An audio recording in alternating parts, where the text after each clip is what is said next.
country club Christian, I'm a zealot. Truth's gonna hurt, man, I ain't tryna sell it. And if you think you can refute it, you'll regret it. Cause that's the way it is, like it is, how I tell it. Ain't a country club Christian, I'm a zealot. Truth's gonna hurt, man, I ain't tryna sell it. And if you think you can refute it, you'll regret it. Cause that's the way it is, like it is, how I tell it. Okay, firstly, I gotta address apologetics. It doesn't make sense, I'm not sorry, I don't get it. The fact that he was crucified means that we're all indebted. We should demand to have a culture that doesn't soon forget it. Every knee shall bow, every tongue shall confess it. Christ is king, listen up, get the message. The time is short, the deception is impressive. The church itself is corrupted and wretched. They preach about grace, no righteousness expected. God gaze at the pulpit because their sin is accepted. The devil calls, they don't even try to reject it. They're employed by Satan, they are tax exempted. Ain't a country club Christian, I'm a zealot. Truth's gonna hurt, man, I ain't tryna sell it. And if you think you can refute it, you'll regret it. Cause that's the way it is, like it is, how I tell it. Ain't a country club Christian, I'm a zealot. Truth's gonna hurt, man, I ain't tryna sell it. And if you think you can refute it, you'll regret it. Cause that's the way it is, like it is, how I tell It's it. neither land of the free, nor is it home of the brave. When you got people here killing babies every day, and all the Christians here think that they can get away if they throw a couple bucks into the bucket on Sunday. But I don't think that that's the way it works. He said to seek the kingdom and its righteousness first. But you wanna grab a handbag, a Rolex, and what's worse, you think that you deserve it, but the bubble's about to burst. It's time to rise, sell the cloak for a weapon. Got the sword in my left, in the right, Smith & Wesson. And I don't think it's wise for you to try to be testing. If you become a Goliath, then I'ma teach you a lesson. It's a cost to see, and what the cost will be is the people in the church and state accosting me. But I'm speaking honestly, you are not the boss of me, because I only give allegiance to the one true king. And I don't care if we burn down this whole country, cause it's wretched and rusty and rotten, stupid and ugly. And I got no love for churches and preachers set up What is up, everybody? Welcome back to the Main Character Podcast, level 58. Made possible by the Cult of Con. Of course, that's you guys. I'm Con Man, and thank you for being here. Wow. I feel like we've been doing this for a long time now. 58 levels. And only 2 or 3 of them didn't make it onto the internet, or at least didn't get to stay here on YouTube because they were too inappropriate. And I think that we might go there again. Not tonight, don't worry. We're going to do what we can to play it cool this evening. But guys, it's great to have you all here for another Wednesday, hump day, trash day. Hopefully I don't forget. I thought about going all cult robes tonight, but then I realized that the hood blocks out all of the cool stuff we've got going on in the backdrop here, and I thought, well, we'll try to make the most of it. So we're just going with the slicked back hair right now, and I'm due for a haircut, and I think Samantha Fox is going to take care of me tomorrow, as far as I know. I think we touched base on that.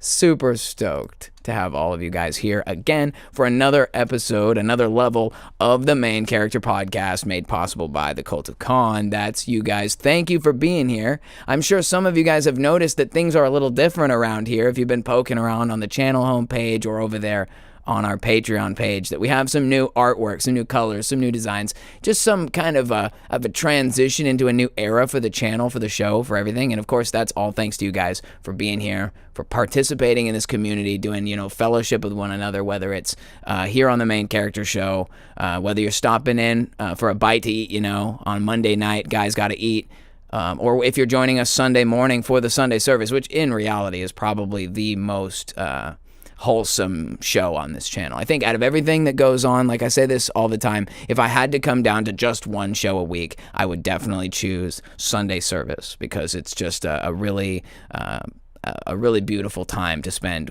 in the Word with you guys, and I always appreciate doing that. And let's not forget Friday mornings when I crack my eyes open, get dressed, and get ready for work, and then I get on here to encourage all of you guys to keep going, because it's not easy. I spent many years of my life like jobless or between jobs or going from job to job because I could not motivate myself to just do what I needed to do. And sometimes in life it's hard. Like, we don't want to be these machines of slavery. We were never designed to do it. So it's going against what we were really made to do by God, to just work jobs for pay at someone's increment. You know what I mean?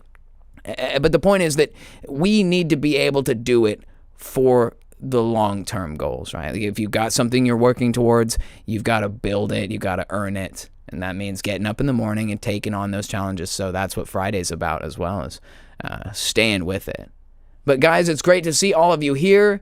Congratulations to all of you and to all of us here, right? That's what it's like to be a cult, is we get to celebrate together that there are now 2,000 Sprite Kool-Aid drinking weirdos, and we've gotten to the point now where apparently we've gotten too big for the bus.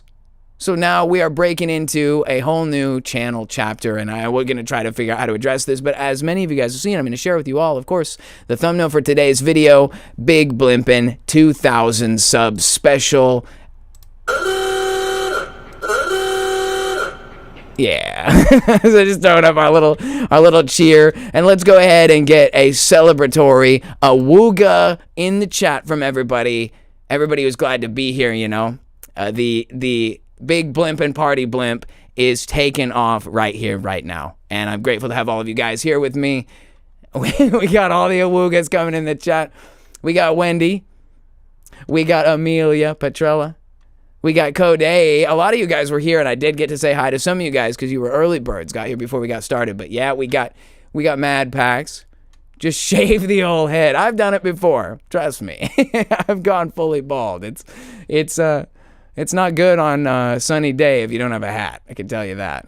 Wow, chat is just running away from me. What is this? Is there 2,000 cultists in the room right now? Everyone's chatting at once. I see you up there, Jasper Jaguar. I see you up there, Sammy Fox.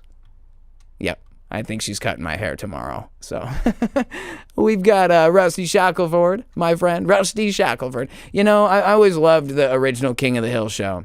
Your username speaks to me, my friend. Dale and I, we're like one and the same. I even for the last year and a half have considered going into the pest control industry because it pays good, and I'm pretty good at that kind of, like, you know, it's not brain work, it's kind of serious, but it's not, you don't have to think too much. You need to know what you're applying and where and what and everything. But for the most part, pest control is kind of you need to be trusted with like a vehicle and company gear and to not poison yourself. But it's not like a laboratory or a machine shop where you're like trying to do like intricate stuff that if you screw up, everything's ruined. Although I'm assuming you still need to be really careful. It's just, I always kind of felt like it appealed to me. I've never been a big fan of bugs. You know, who likes bugs? We'll actually touch on bugs tonight. There is a bug I want to talk about. Don't assume I'm talking about the 2021 either. Although that is a bug, and it really was a bother to many of us. But no, I'm talking about a different bug, a little bit older. And we'll talk more about that later tonight. But guys, it's great to have you all here. Where was I at? I see you, Pearl. I don't know if she's like, BLIMPIN ain't easy. We've been making all the BLIMPIN pins. The BLIMPIN puns tonight and earlier today. We were talking about, like, it's hard out here for a blimp, you know. So good to see you, Jay Dreamers. Welcome in, my friend. That's a really good one. The AWOOGAH. Like, we had, of course, I think it was 2 weeks ago now, total AWOOGAH failure. It crapped out really bad. It was kind of like this. It was like we couldn't get it started, but we, you know, we're back. We had a little AWOOGAH dysfunction last week. Good to see you, Adrienne. Good to see you, Chris T. And also Trish Clark. We got two geese. Customary. Don't think that just because we're in a blimp now that we forgot how to honk. We know how to honk too. We're all about it over here. Anyway, it's great to see you all. We've got welcome in Hajime. Is that how you say that? Hajime. Or I'm just, you know, I feel like we're like, is this Japanese? Excuse me, I'm extremely uncultured. I like the name though. Welcome in, Hajime. I heard one time that con man was Sagishi in Japanese. Half truths, welcome in, brother. It's good to see you. That is an intense AWOOGAH. That was like the biggest AWOOGAH it would let you type in a single chat. Did I lose everybody? Holy crap, it's going so quick. Jasper Jaguar, welcome in. I looked like a caveman till February. Yeah, I sometimes let it go. Well, let's see about a no-shave November beard and see how big it gets. I might just let it go all month. I let it go for a couple of weeks, and it got kind of huge, so I had to kind of touch it up a little bit, but I'm trying to let it be on the bigger side. I feel like if it's bigger is better, right? Let's go. We got Davey Kennemer. Welcome in. AWOOGAH. I'll throw one more in. Why not? Yeah. Jasper Jaguar says long hair, long beard, etc. Oh yeah, so you were just all grown out. You know, it's kind of nice to be that way. I always think about it like God made us to look a certain way. This is what my face is supposed to look like, although probably more like hobo-ish and unkempt John the Baptist style. Like, I wonder if I just went a whole year without cutting my beard and hair, I'd probably look like such a crazy madman. Maybe that's what I need to do. Maybe people will take me more seriously if I look unhinged.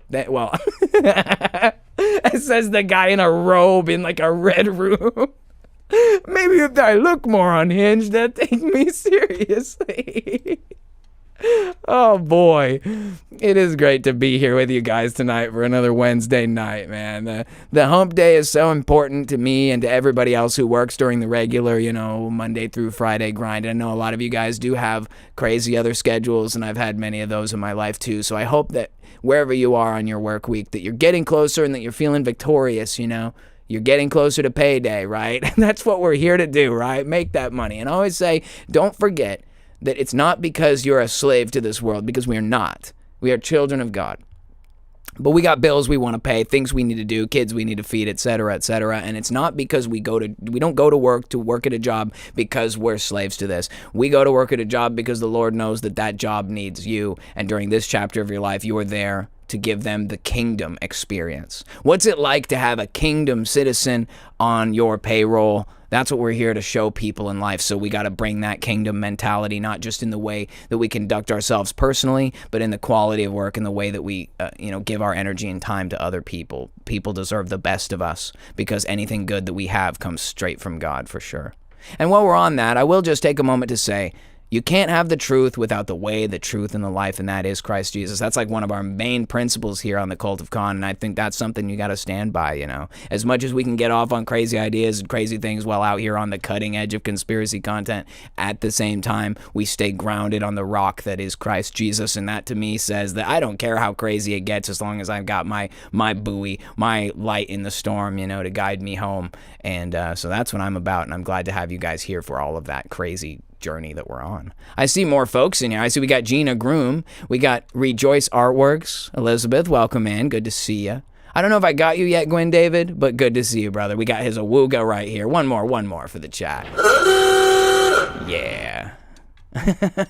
Good to see you, Linda. Welcome in. We've also got Nancy who made it in with another AWOOGAH. Man, we got everybody tonight. I'm so blessed to have all of you here tonight. That's really what Wednesday was always supposed to be, a midweek fellowship, and it didn't quite turn into the sort of Bible study exclusively that I'd imagined that it would be, but I think that we're always open and available to that. If we come across an issue or an item or something and we want to refer to the scripture, we as a group of first of all Christians and second of all truth seekers, we are in a way able to really touch on anything we want because we have the truth, the way, the truth, and the life, Christ Jesus, and then we have all the unknowns and we're not exploring them blindly, right? The Holy Spirit is our guide and we're here and there doing that together.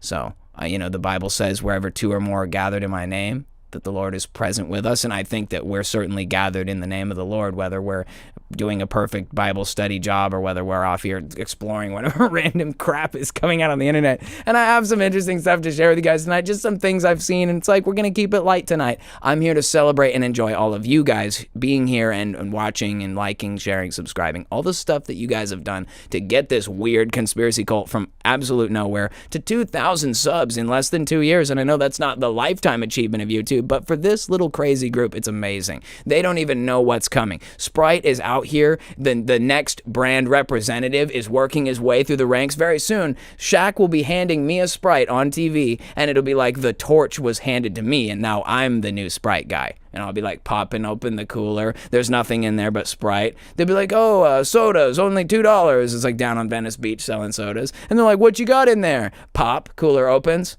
There's only Sprite. Bam.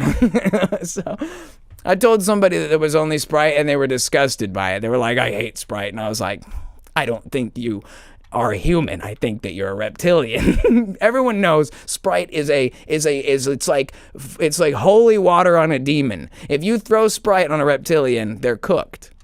Everybody knows that. So if anyone ever says they don't like Sprite, try to catch them blinking sideways once or something when they think you're not looking. Good to see you, Cage Fighter. I don't know if I got you, but I see you. Welcome in. Good to have you. I'm thinking we're catching up. I think I got you already, Sammy, because we were talking about you cutting my hair and everything. I'm almost caught up. I'm almost to the bottom line, and then we can actually get this party started, all right? We got Steven. He says, not a fan of bugs. Yeah, I am. Yeah, well, we said that already, but still. Definitely not with it on the bugs. Welcome in, Blake Higgins, my friend. We've also got Sydney Adams. Welcome, Sydney. Glad to hear you're getting off work. I hope it was a good day. At the very least, it's a done day. that's how I look at it. Well, it's over. Of course, I get to be a little biased because my job is really good. I really like my job. They take good care of me. They're all really cool with me. And I have a level of autonomy over there that is really necessary for the way my brain works. I can't have people micromanaging me. I can and will do a great job. You just gotta like wind me up and watch me go. Like, don't be like trying to tell me, unless you know that I'm an idiot and you're like, hey dude, don't do that. But usually I ask questions, right? Like, I've always been that way. If it's like a new task or a new thing, you know, my boss will be like, hey, can you put this here or do this a certain way? And I'll say, well, where exactly do you want it? How do you want it done exactly? Because I want to do it the way you want it done. I could just, you know, duct tape it on there, but is that what you want to have done, right? You know, the Bible says to whatever it is that your hands find to do as if unto the Lord. So I just treat this situation as though, well, this is the Lord's arena, and I'm here to work on it, you know. And I did probably touch on this, but the field that we had renovated is fantastic and beautiful. I'm excited for many years of excellent athletic performance on said field, and I get to be a part of maintaining that. That's pretty cool, you know. So at least for this chapter, rocking, you know. Wednesday, pretty good day, not gonna complain at all. I got just about caught up to everybody. I think I noticed you earlier, Sebastian, but I don't know if I said hi to you, so good to see you, brother. Welcome in. And I think we're just about there.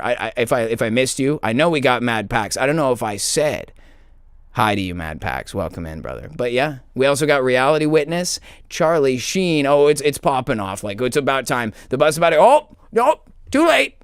I'm peeling out. Get out of here when it's, oh, the bus is full. We got David Jelsma. We've got Chris T. I think I got you, Chris, but if not, just saying. We also have Allison, who made it in at the last minute. The door's about to slam shut. It's like the subway station. Somebody's arm is blocking the door. Who's blocking the door? I'm looking. Somebody's got their arm in the door and is blocking it to let everyone in. Okay, that's fine. We got Renee. We got Trish. We got you already. Of course we got you, Trish. You're like always here early. Okay, everybody is in. Buckle up or don't, because we're about to take off. This party bus is now actually currently a big BLIMPIN party blimp captained by Wendy, the mod of mods as she's come to be known in this community. I'm going to go just slam that horn one more time. Sammy's like, also, yes, for the haircut. If you check your phone more, you'd know that before stream. I live in the 1990s now. I pretend my phone is like dial up. I have to go over to it. I have to like wait for it to be like, wee blah, blah, blah. And then I look at it. Because I just used to be glued to my phone so much that I find myself really pretending it doesn't exist. I have it on no noise and no notifications. So it doesn't say anything. You could be like, your hair's on fire, you're calling me, and I'm like, oh, 3 missed calls. Hope everyone's okay. Voicemail. I'll check that later. It'll say like, yeah, 3 new voicemails, and I open it. It's all truckers trying to get me to move my car from North Carolina. It's like, that was literally 6 months ago, man. Do you think I still need to move it over here? If I still need to move that car over here, then I am just the laziest guy ever. I don't even know how to get anything done.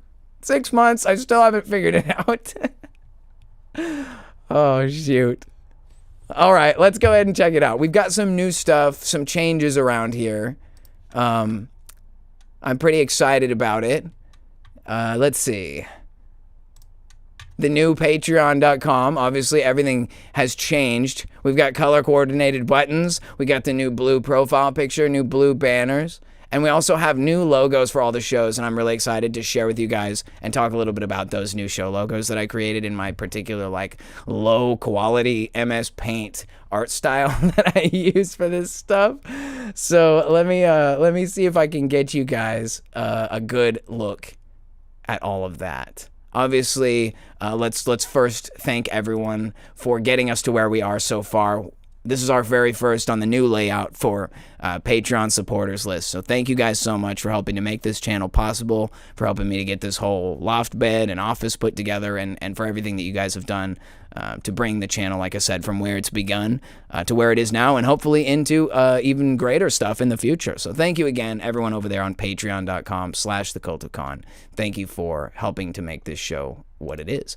And with that being said, also, it is worth pointing out that we did drop a brand new Patreon exclusive video that not everyone has had the chance to see. This is called the Channel Overhaul Behind the Scenes. It introduces some of our new cards that are coming, you know, the new artwork that's part of the channel being integrated into kind of what you'll expect to see in the future.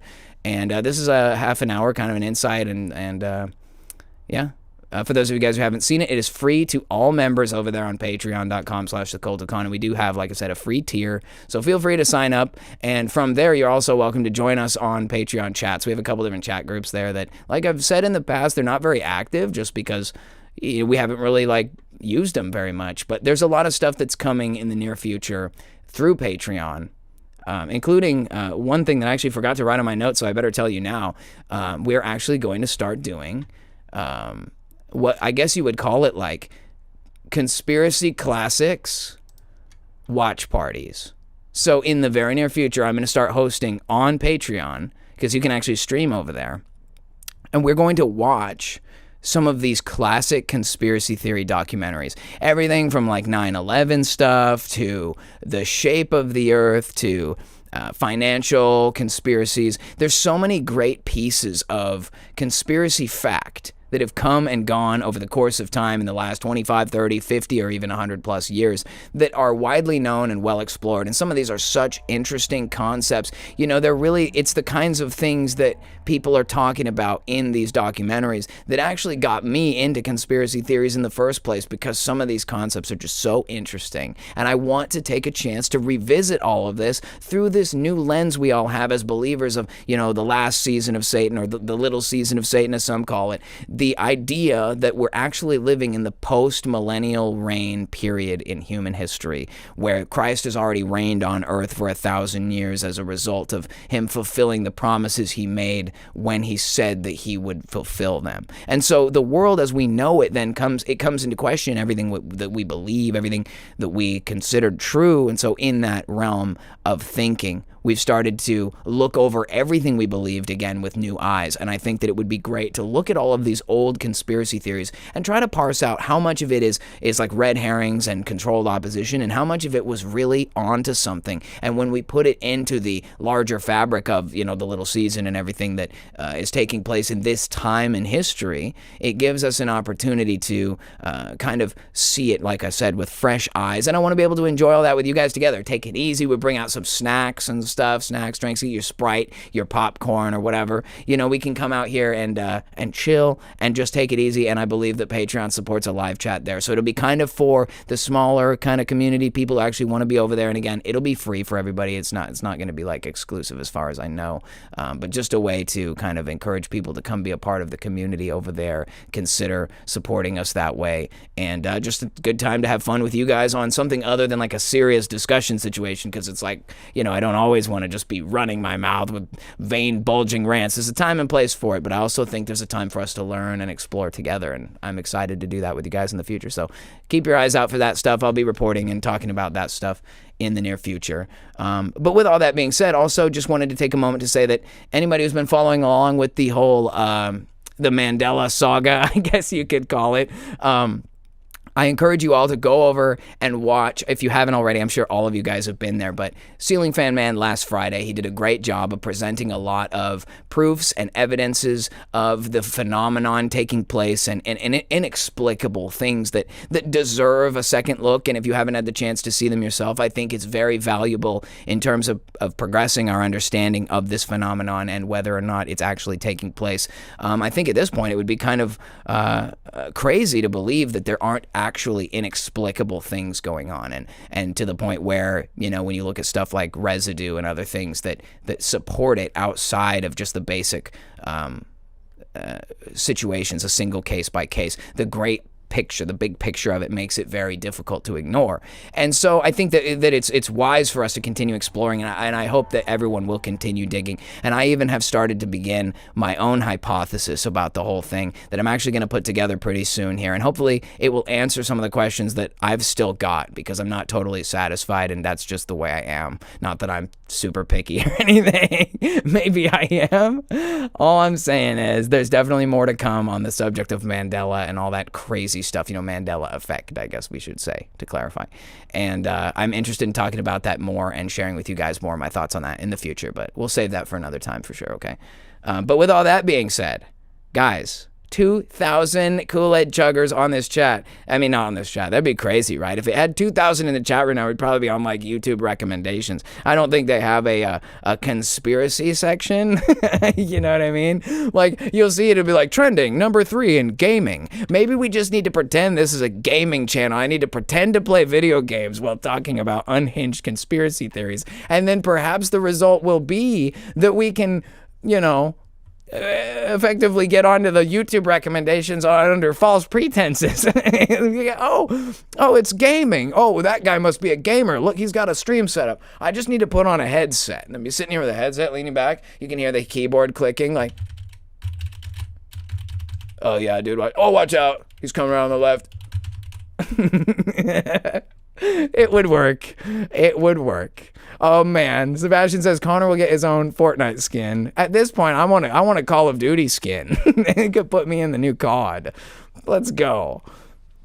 That'd be so crazy though, legitimately. It's actually sad, right? I know I hate to dig up old bones, but there was a period of time when I actually made a video about how enraged I was about the current thing. There's always another thing to get shook up by the media about. And this one was that back in the day, Call of Duty actually invited a pretty prolific YouTuber streamer guy to have a skin that was like him in the game. It was like him tactical, right? Like he had like kid on and stuff, but it was him.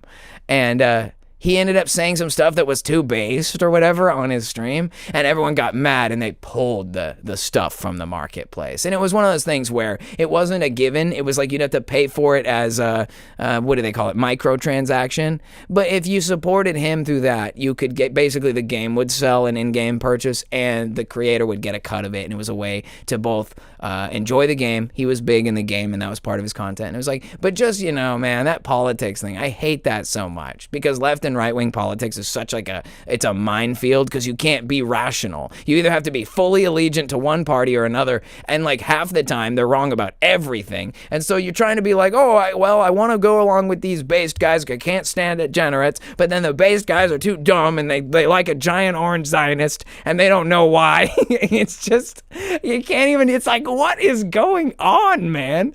Like, it's the funniest thing. There's all these people and they're like, they hate corruption or they hate, government overreach. They're like, we need to eat the rich. And then they're like, and we know that what Israel does in Gaza, and they're like yelling about it. They're like, free Palestine. They're saying all that. But then at the same time, there's a guy from history who basically was ideologically fully aligned with them, like 60 or what, I guess it's 80 years ago now. And all he did wrong was have a mustache that was too skinny. I'm sorry, that's a bad joke. But I'm just saying, like, isn't it so weird that like when you're like, if let's say you're a politically far left person, everyone you don't like and don't agree with is a Nazi. But it's like, you are a Nazi. You don't even know. You are a socialist. That's more Nazi than like Republicans. At least Republicans are like, they're into corporations running the world. They don't necessarily like the idea of communism. They want it to be corporate. They're like, I don't necessarily need Stalin. I need Bill Gates. Man, I'm going to pull it up if I can find it. There's a video on YouTube, I'm pretty sure it still exists, of Bill Gates with the vacuum. Have you guys ever seen that? Oh my gosh, it's so funny. Why is my caps lock on? Oh man, am I not gonna find it? Like, of course I'm not gonna find it. Dang it. Dang it. It's trying to show me stuff about a different V word that's not vacuum. I just wanted to see this video. I'll find it. It's gonna be on the we'll rain check it. Somebody write a comment on this video to remind me to pull up and share. There's a video. It's Bill Gates. He's on some sort of a talk show, and he's vacuuming. He's like trying out a vacuum cleaner, and he doesn't know how to do it because that guy has never vacuumed a single floor in his entire life. It's so funny to me.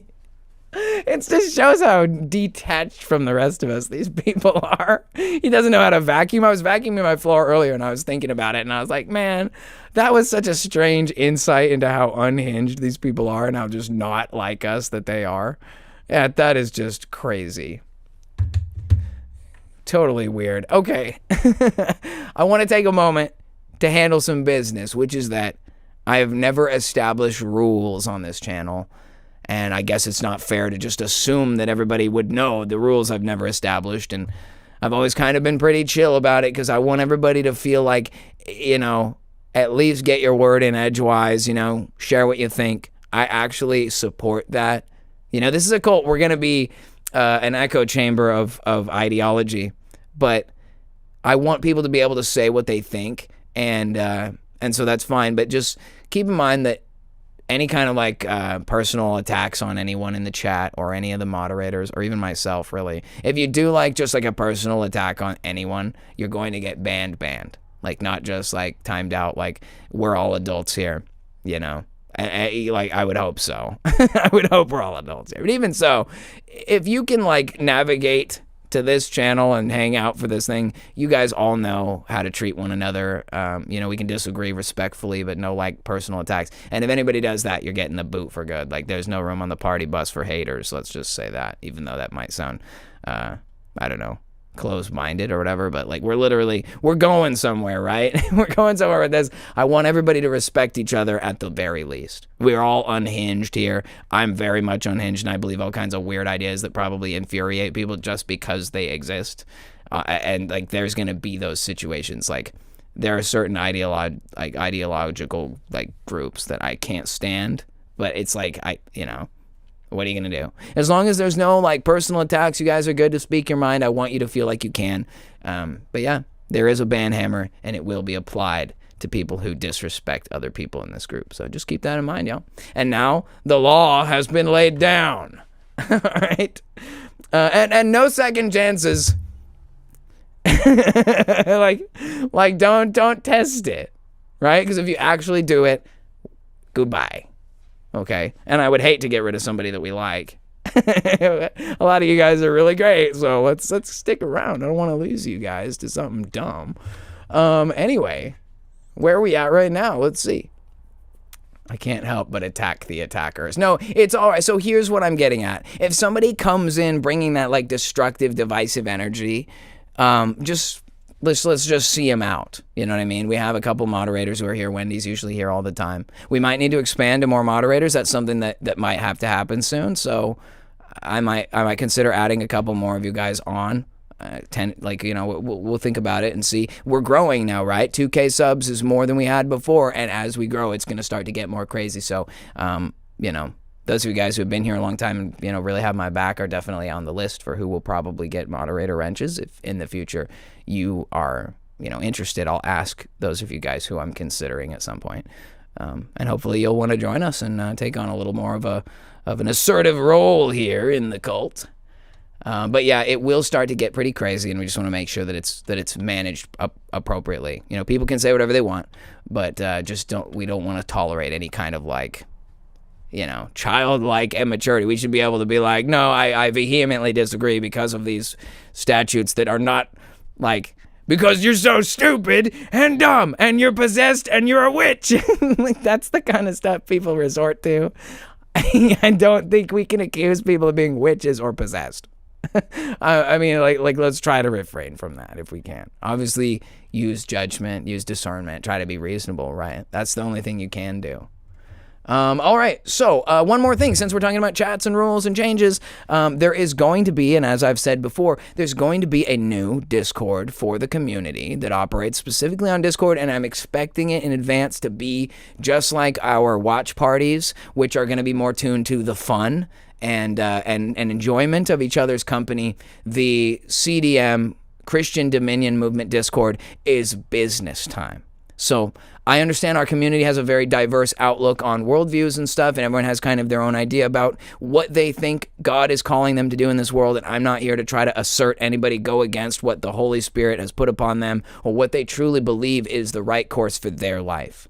I have personally felt the calling to help people to understand their purpose and integrity as a kingdom citizen, and what all that means, and what we need to be doing as kingdom citizens. And I think I said integrity, but I meant identity. And what I mean is, like, who we are in the kingdom is not people of the world. We're not of certain nation. We're not of certain language. We're not of certain race. The material world is secondary to our true identity.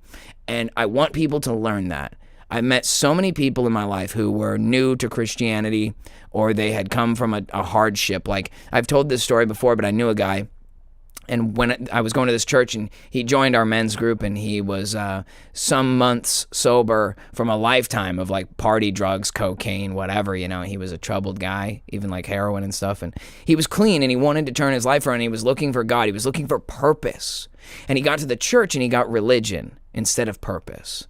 And I don't know where he is today, and I pray he's still sober, and I pray he's chosen, you know, a different path in life. But it's so hard because there's really no organization pointing new believers, or believers at all, to purpose. We end up like just being church members, like sitting in the country club, like I say. We drink coffee, or we do missional things because we think like, well, if we give sleeping bags to these homeless people, that's the will of the Lord. And it's not to say that that's not.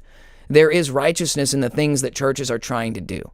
But without the baseline understanding of our purpose entirely, we lose out on what we're really trying to do. Just making sure a homeless guy has a sleeping bag tonight is an honorable thing. But it follows along that trend where if you give a man a fish, he'll eat for a day.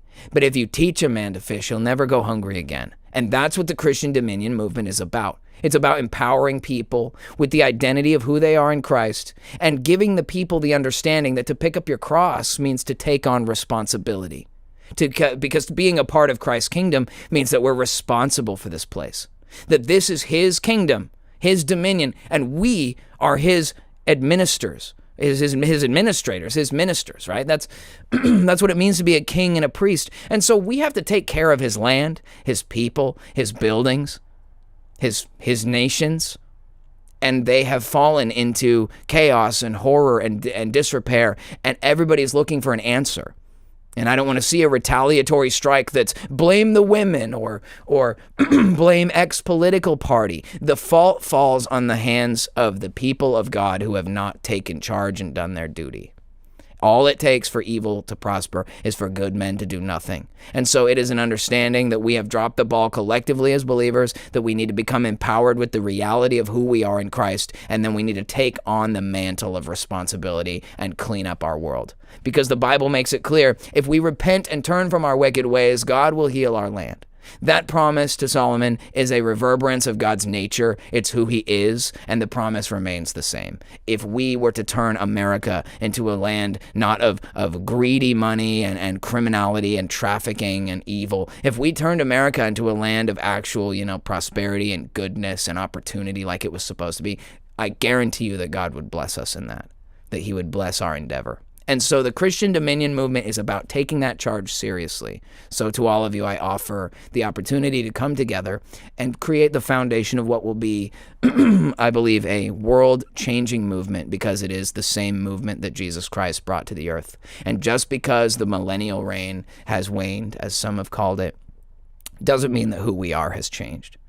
And so in that, our responsibilities remain. From the book of Genesis until today, members of the kingdom have a certain responsibility, and we are taking that on. So I hope you'll join me over there on the Christian Dominion Movement Discord, which will be getting posted very soon. So I'll keep you guys in the loop on that.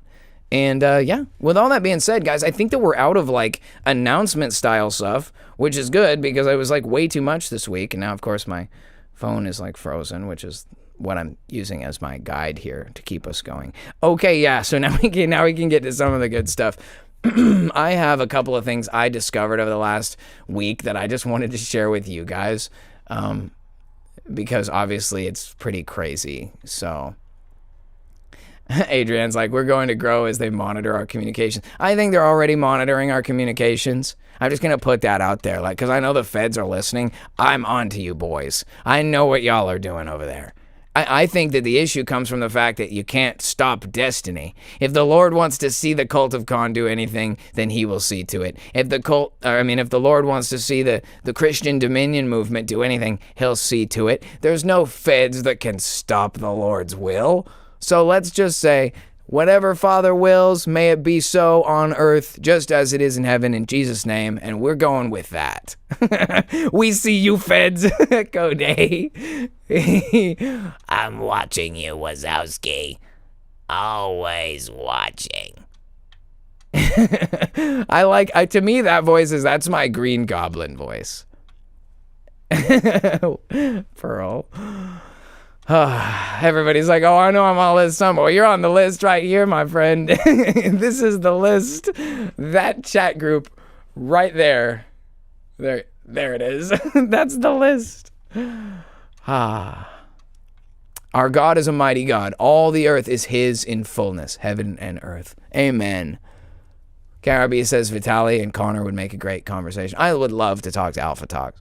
I know you guys probably see me differently than I do because I'm me, but I see these other creators in the sphere of truth and spiritual studies, and I always feel so small because everybody's just so eloquent and they're so well put together, you know, and it's like, to me, it's like I wouldn't say that I'm not jealous. It's just like, when you see, like, here's a good example. I love Bam-A-Lam. I think she's like the most beautiful car in the world, but I can totally look at someone else's baby that's their beautiful car that they love, and I can see it in the way that they see it. And so I look at these successful, what I would call godly men of the modern truth movement, and I would say, like, I'm not that I envy them, but I look up to them because I've always been so rough around the edges. And, you know I'm never going to be, I'm never going to be like at all as polished as some of our friends. And that's the beauty of the body. Everyone has a role to play. Everybody has a story, a testimony of how we got to be here in this whole crazy thing. And it's not about trying to be somebody you're not. It's about being who God wants you to be. So I'm okay with being a little rough around the edges, but I always look at those guys and think, man, I wonder if I could do something if I actually like put in some real work and made something nice instead of just going on the internet and yelling for 2 hours every week or whatever it is, you know. But it's like, you know, you're always going to be your own worst critic. Again, I don't think that it's my place to be like a teacher in the same capacity that many of these fine influencers and creators are. And that's okay too. I've always seen myself as like, I'm in the class with you guys, and when the teacher finishes talking, we'll talk about what the teacher said. That's how I am about it. Like, I don't have all the answers, and I never even feel convinced about anything anyway, because it's like, just as soon as you start to believe in the space lasers or whatever, then there's some sort of a directed energy weapon, which might very well still be the space laser, but that was after you thought there was a bomb in the basement or whatever. Like, it's just like, man, as we grow, we learn more, and I just don't ever want to be caught on this again where I like thought Q was real, and I was like, Trump's gonna save the world, because now years later I look at myself thinking, first of all, how are you so dumb? And second of all, that Trump is like the worst thing ever. He's like, oh, Trump's going to save us all. He's going to make America great. We're going to get Jasara or whatever.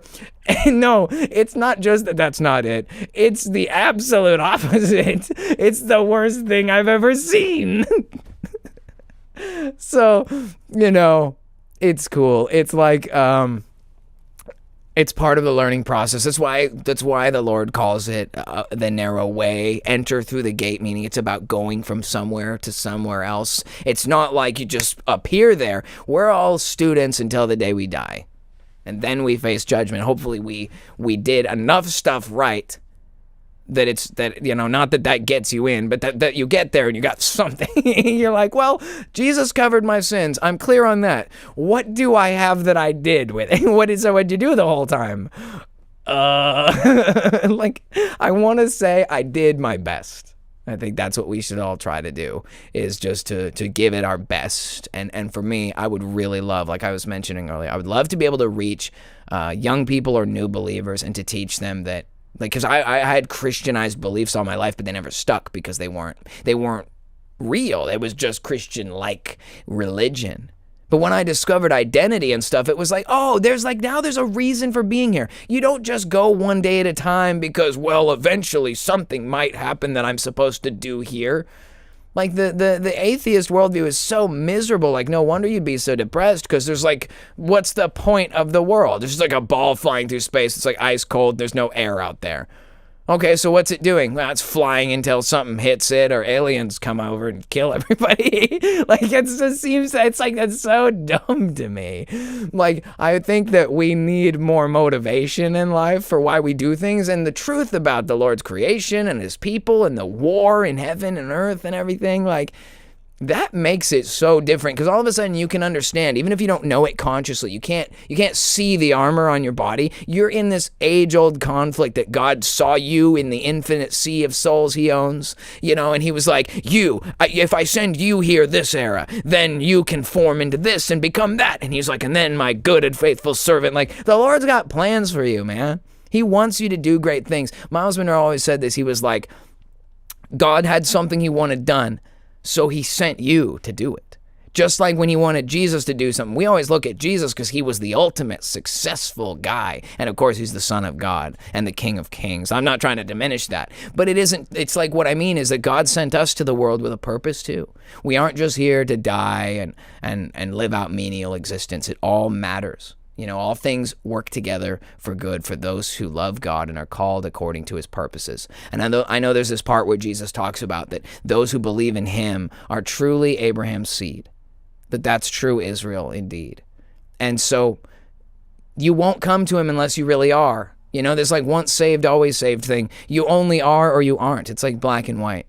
So everyone who's going to be saved is going to be saved. I don't even worry about trying to evangelize people. I just want to make sure that people don't miss time in their life. I want to shortcut it, right? If when you enter the kingdom, all of a sudden somebody hands you a brochure and like a new coat, and you're like, welcome in, man. Here's the thing. Wait, so go here and then find out what you're doing. And all of this is going in this direction. So you don't have to worry about being disoriented at all. As long as you're going this way and you're within this field, and then you're totally good. And then through time, you'll refine into what God really wants you to do. Imagine that. A fast track to the kingdom instead of like religion, which is all confusing. And you like try to ask the pastor questions and they're mad at you, where they say stuff like, well, that's not really relevant and it's not a salvation issue. And it's like, I don't care if it's a salvation issue. I'm saved. I want to know what that is. You know what I mean? So I think that's what people need. They need a not a guy, because we already have a guy. But if the world was full of people like you and me who we get it, and so we just talk about it like it's true. There's this thing that the world does where it asserts its delusion and it just keeps acting like everyone's on the same page about it. Well, since everybody does this, that's what we do, and it's like, well, why aren't we asserting God's truth and just acting like that's what it is? I always love it when people say, the Lord your God. Like, it's like you don't get to escape that he's your God. Well, the Lord your God will certainly see to, and people are like, I don't believe in God. Well, he's the Lord your God, so it's too damn bad. That's how I see it. I just want to be more like that. I want to be more annoying. But the point is that I think through that investment in the Lord's will that he'll bring prosperity and goodness to his people. He always does. Even though people want to say, it is true, we'll face tribulation. And life is not guaranteed to provide wealth and money for us, but God's missions will be successful, whatever that is. And if we point ourselves for his mission, he can provide all the substance needed to make it happen. And if you're compliant and easygoing, he doesn't have to waste all this resource trying to steer you around, trying to get other people to hear his call so that they'll be in the right place to tell you the right thing. If you get yourself in line, God can use you for all kinds of things. That's the purpose of the Christian Dominion movement in its entirety. So, yeah, I feel like I can't help but rant about that stuff because it's the thing I'm most passionate about, the kingdom and the Christian, the new kingdom identity of Christianity. That's an old identity, but it needs to come back, right? Like, if we can get anything back from the millennial reign, it should be the spirit of the people who live there. And that's who we are, regardless of whether regardless of if the streets are paved with gold or not, we could still be like the people who lived there. And I think that if we change our heart, if we get the kingdom within, that we will collectively begin to see it spread to the world around us. Like when we go to our jobs and we let people see a window into the kingdom in the way that we treat people and the way that we work. And we're never going to be perfect. I'm always going to be beating myself up about the thing I said wrong or the thing I did wrong. But that's part of the journey that we're on, is learning from our mistakes, accepting failure as a teacher instead of a detriment, and saying that we've screwed up, but God believes in us and we can try again. And that's why we're in this life, I really believe, is to figure out how to get rid of all the bad and to take on the new man, right? For the corruptible to put on the incorruptible. And we can't do that alone, right? We know we need Jesus to make that happen. So that's the reality of things, and it's really crazy. But you know what? It's awesome, because as we move forward, we begin to see how all of this works and how it all plays into God's plan for the world, and I think that's beautiful. But with all that being said, let me show you guys. I was going to show you guys this, and I didn't get the chance to. Give me just 1 second here. My voice is crapping out on me today. But don't worry. I brought Igloo.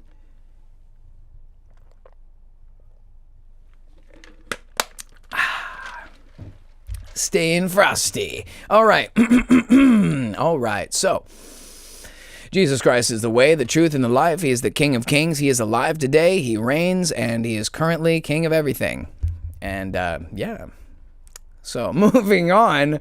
Check this out, guys. So, I don't know what else to say. I'll just play it for you. The Rock looks shockingly skinny. Check it out. Y'all ever seen him looking so slim? This has been in the news lately that he is trimmed down.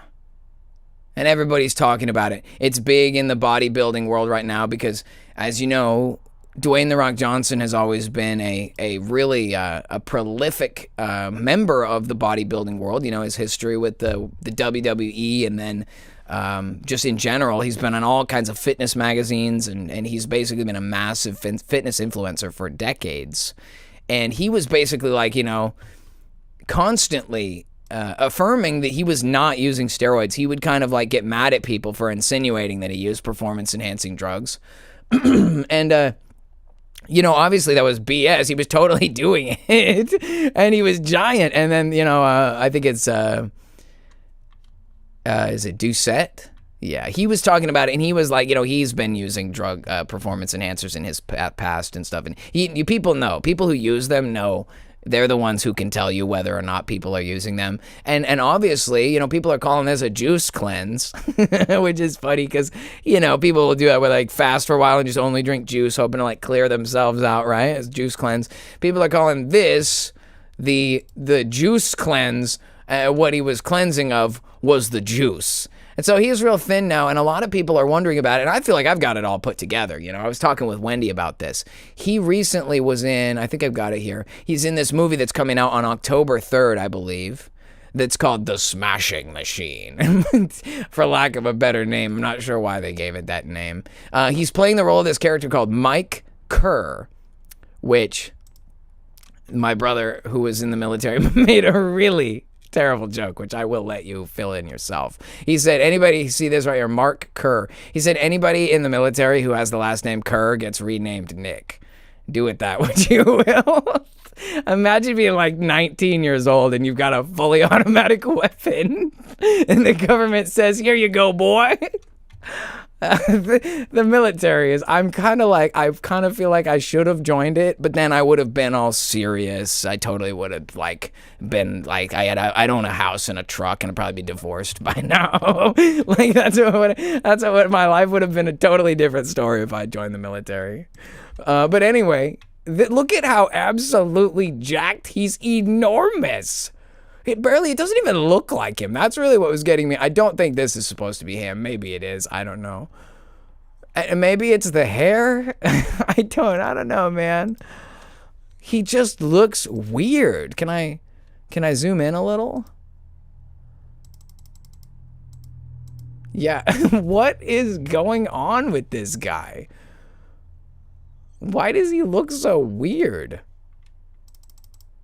Anyway, returning back to regular resolution here. No, it's just, it's super weird to me that he's about to be in a movie about being like this incredibly jacked UFC fighter. In fact, he's way more jacked than the real guy was. Like, no offense to the real guy, because, I mean, he's he's also jacked. But look at the sheer size of Dwayne. Like, look at this slope from his traps to his shoulders. It's like a mountain. Anyway, people were jokingly calling him the Pebble. They're like, did the rocks become the Pebble here? And I think it's literally because he probably extra juiced to produce this film. And then after the production of the film, he had to kind of like cut back because he was probably having health problems. You know, he's 53 years old. He's likely been on performance-enhancing drugs for 30 years. So he's actually in a lot of trouble health-wise. And there's a lot of young guys who like bodybuild and get super jacked. They're taking gear and stuff, and they die at like 25 years old from going too far. There's one really famous guy. He's called Sam Sulek, I think is his name.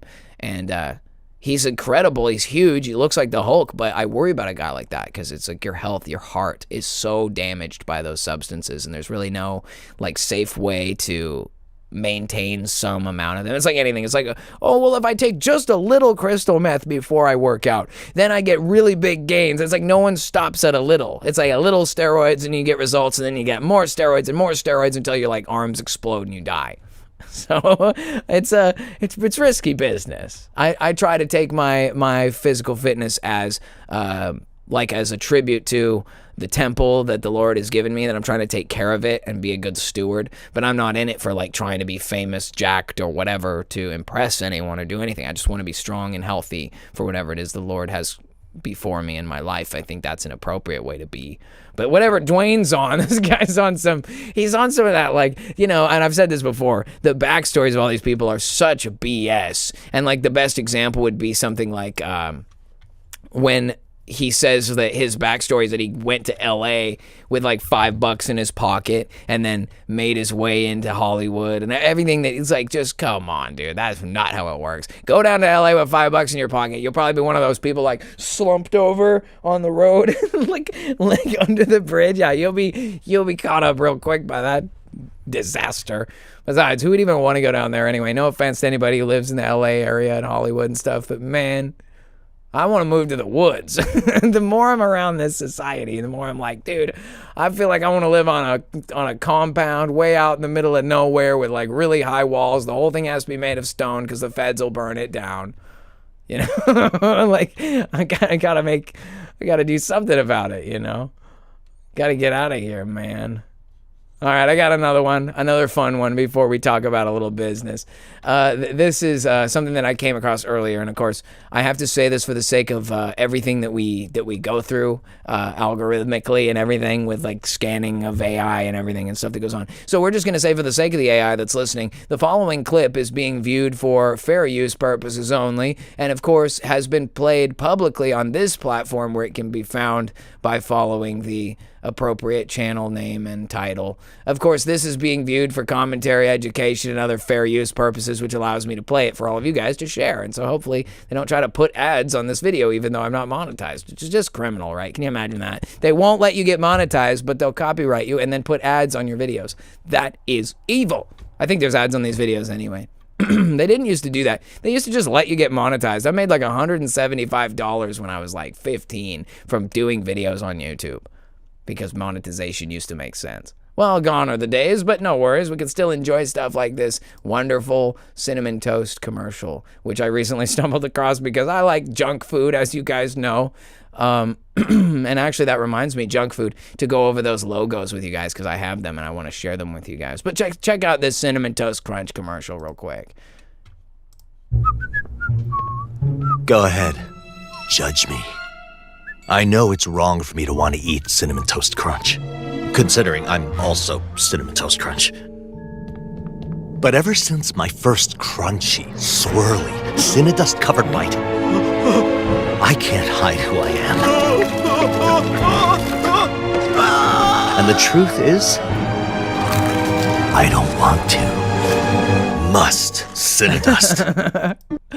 So, in the past, we've seen like the KFC commercial where they bring the guy in and he like gets turned into a nugget by dipping him in the pond with the ritual. This is like another weird Dark Omen commercial series. Check this out. I didn't want to be this way. I know what I'm doing. I know how horrific it is. Do I wish I never had a bite of crunchy, swirly cinnamon toast crunch?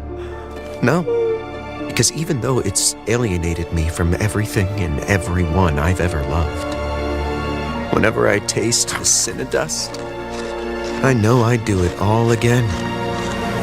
Must Cinnadust. There's no way. Hunter Biden was definitely on the Cinnadust, dude. They found a bag of Cinnadust at the White House, if I recall. What a great ad campaign, though. Must Cinnadust. As someone who is struggling with a junk food addiction, I can tell you that they know who they're targeting.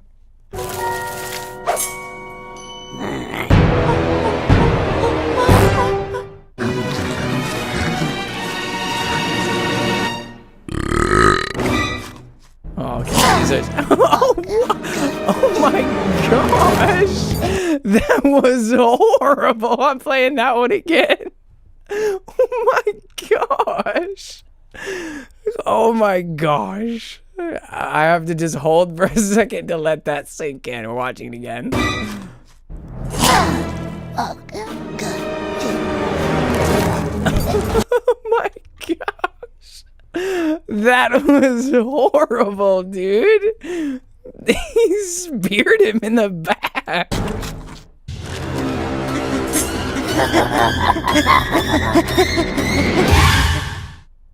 All right, that's it.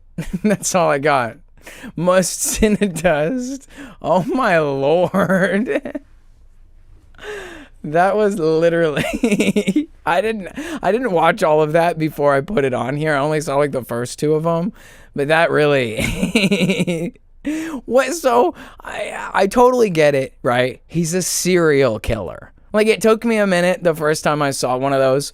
I'm like, what is this? Like, what are we implying? It's like, I get it in recent years, like the Dexter show was popular, and obviously people have like really started to glorify all kinds of bad behaviors. But yeah, Wayne, suddenly I want a big bowl. Yeah, me too, man. Cinnamon Toast Crunch is like my main go-to sugar cereal. Like, if I'm gonna get it, I'm gonna get that.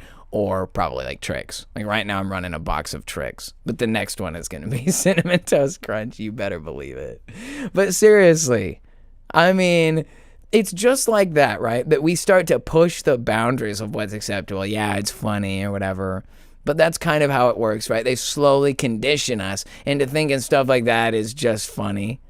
And it is. It is just funny. But I get that. Sebastian says the Cinnamon Toast has been cannibalistic for at least a decade. I only just saw a commercial like 2 months ago. That was the one with the where he's like stalking him in the alleyway and talking about I didn't want to do this, but once I tasted the, and then the one with his chopped up cinnamons in the fridge, like that was hilarious. But I only saw those like pretty recently, so I didn't know it's been going on. You know, one thing is I don't watch a lot of TV. Like I don't have TV, so I don't see a lot of those ads. And I've had YouTube Premium for a while now, so I don't get ads on YouTube either. So maybe I'm out of it, but you know, I'm definitely like a fan of Cinnamon Toast Crunch. You know, obviously that stuff is horrible for you. Like I mean, that's my opinion, I guess, because I'm probably not allowed to like tell you what's real or not. But there's no way that high fructose corn syrup and, you know, processed flours and grains or whatever is just, you know, it's sugar. It's bad for you, but. You know, to each their own. I don't know if you want to start your day off with a bowl of sugar, but, you know, to each their own, right? They're normal until milk gets on another. Then they go crazy and eat each other. Okay, so they're triggered by it, like the Cinnadust, apparently, right? They were saying that they were really big on Cinnadust. That was like Hunter Biden and his cocaine. That's how I envisioned it. That he was that bent on Cinnadust. Okay, there was one thing I wanted to share with you guys. I have the artworks that I made over the course of recent weeks, and I don't know what it is about playing cards, but I always kind of thought that because they have the suits that they're somewhat royal. You know, the theme has kind of been that it's like cave to kingdom, like I was saying, so we're going from where we are to where we're going, and I felt like every show deserved a logo because, as you guys know, we had a Burj Khalifa logo. Maybe I never explained all this with you guys. Burj Khalifa means Burj King. Khalifa means king. And this tower is the Burj Khalifa, the biggest tower in the world. At least I think it was. It should still be. but I don't keep up on that. The Burj Khalifa is a very tall tower. I think it's in Dubai. And obviously it's a fitness motivational channel, so he's holding the weight here. And it creates a rather phallic design, which plays on the bulge thing. And it's, of course, a joke. Some people are offended by that, but I don't, limit myself. I like to have a funny time. This is funny to me. So there's Burj Khalifa. And then we have, obviously, Sunday service, which we'll get a look at all of these, of course. But Sunday service is what you might expect. It's a little church house that I designed.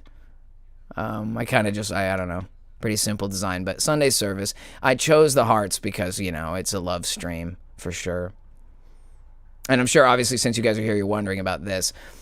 Guys gotta eat. And why is it the bathroom sign?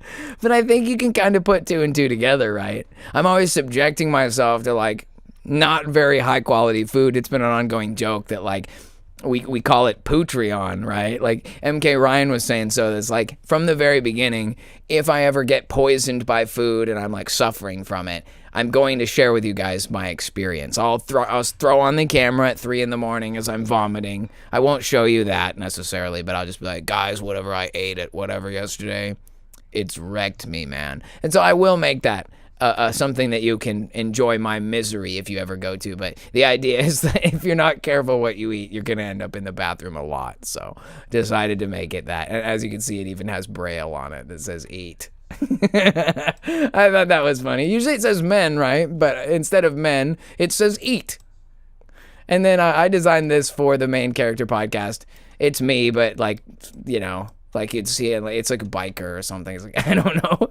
It reminds me of I don't know, some kind of tattoos from a biker club or something. And it's here I get my crown, my reward in kingdom. Because we're all kings and priests in the kingdom, and obviously my glasses, and my mustache and stuff is made of the, I thought it was kind of cool. Ace of spades, and I can see why, in this case, I considered making this card the king.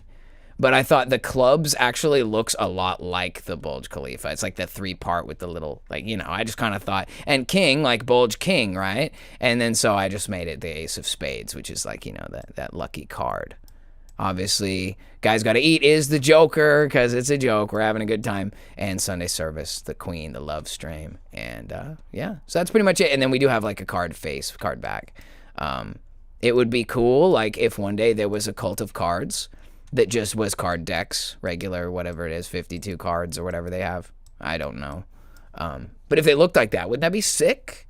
With the custom designs, and then the rest of them can just be what they are. But, all the face cards would have the face, But I think that would be a lot of fun.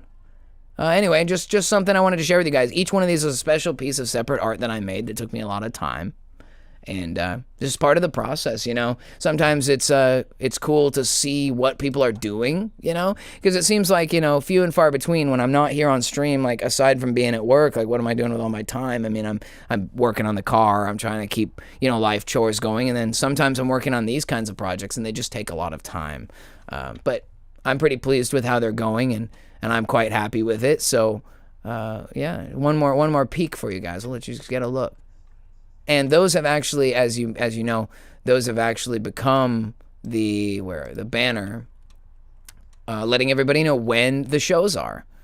So, if you're interested in keeping track of when the streams and shows are on this channel, the banner now tells you using both the logos and the cards, and gives you the little time of day and everything. So, just my way of bringing things up up a notch, up to speed, whatever you want to say about how the channel has gone.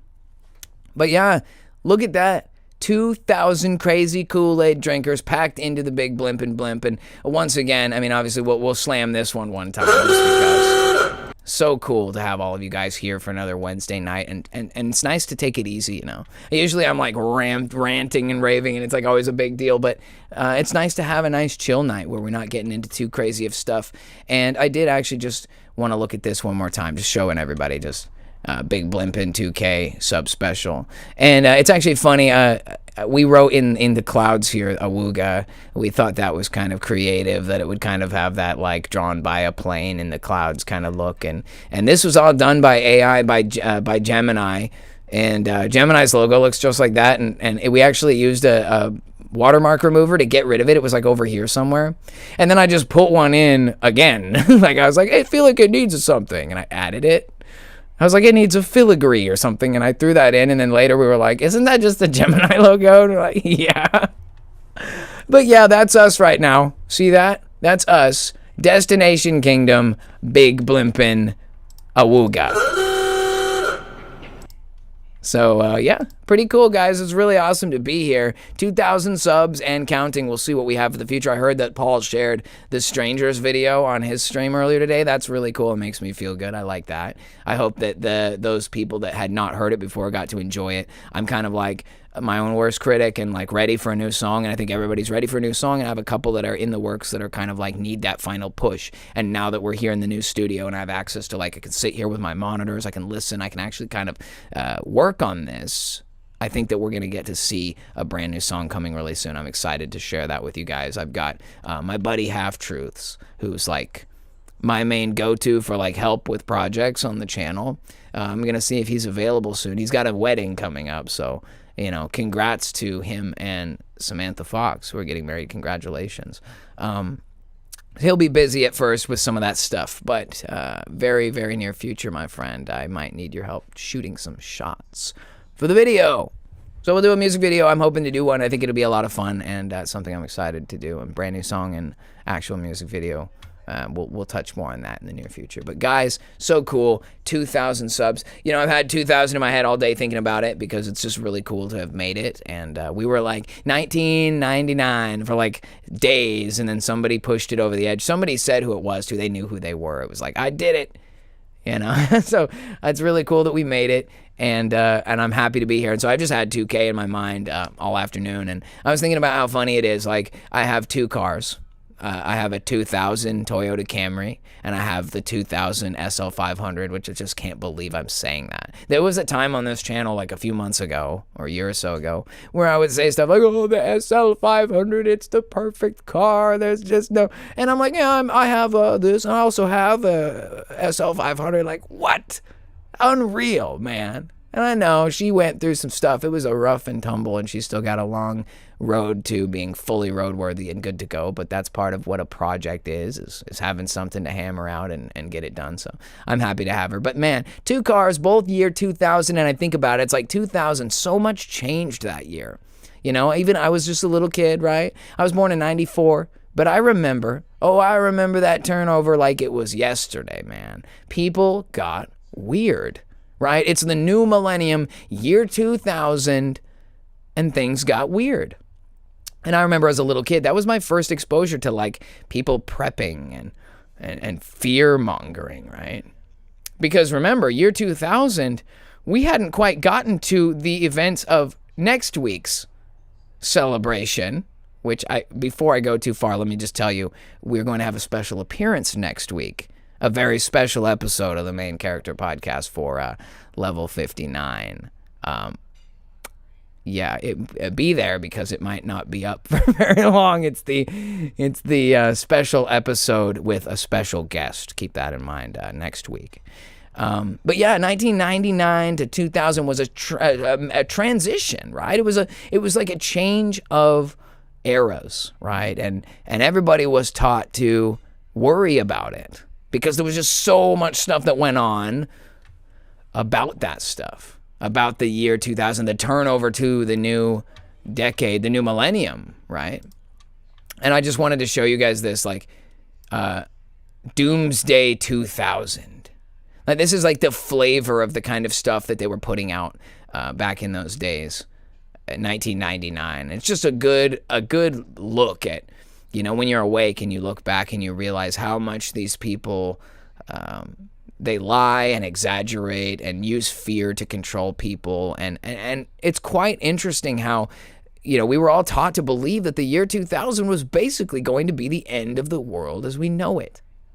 I found an article here that kind of talks about it that I thought I would read because I think it gives a really good summary of everything. This is from the 80s and 90s.com, which is, I think, it's a podcast. So thank you, Jamie Fenderson, for writing this. This is called Y2K Panic, the night we thought the world might end. I'm just going to share with you guys this story. A lot of you guys remember this, but let's since we're talking about 2K, let's talk a little bit about Y2K. At the stroke of midnight on December 31st, 1999, the world held its collective breath. The champagne was ready, the fireworks primed, and Dick Clark was counting down in Times Square. But behind the celebration, there was a shadow of anxiety, the Y2K bug. Some believed it would shut down banks, crash planes, or even cause nuclear meltdowns. For a few hours, it felt like we were living in a techno thriller written by Tom Clancy and directed by Michael Bay. The Y2K bug wasn't just a technical glitch, it was a cultural phenomenon. It was a late 90s cocktail of millennial anxiety, corporate profiteering, and 24-hour news hysteria. Let's reboot our memories and relive the panic that made us unplug our toasters, stock up on bottled water, and half expect Skynet to go live. The infamous Y2K bug was born from what seemed like harmless programming shortcuts.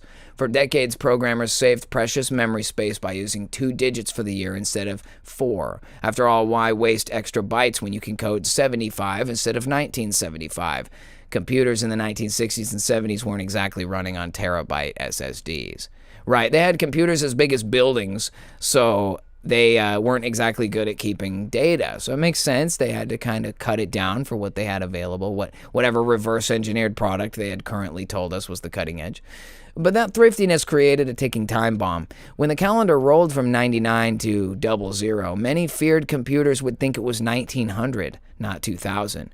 In theory, this could wreak havoc on everything from payroll systems to air traffic control. Imagine your bank account suddenly thought that you hadn't paid interest since the turn of the 20th century, or your electric company assumed you hadn't paid a bill in 100 years. Scary stuff, especially if you already had late fees. By the late 1990s, cable news was thriving, and Y2K made for irresistible television. The media served up worst-case scenarios on a loop. Planes falling from the sky, elevators trapping people between floors, power plants shutting down midwinter. Magazines and newspapers jumped on the frenzy too. Time ran ominous covers, and local news anchors gave the nightly Y2K readiness updates. It was the pre-social media equivalent of a viral panic. Very reminiscent to those of us who have lived through the 2020 fiasco, right? It's almost like, hey, we've been through this kind of thing before. If today we panic scroll TikTok rumors, back then we nervously flipped through CNN and Newsweek.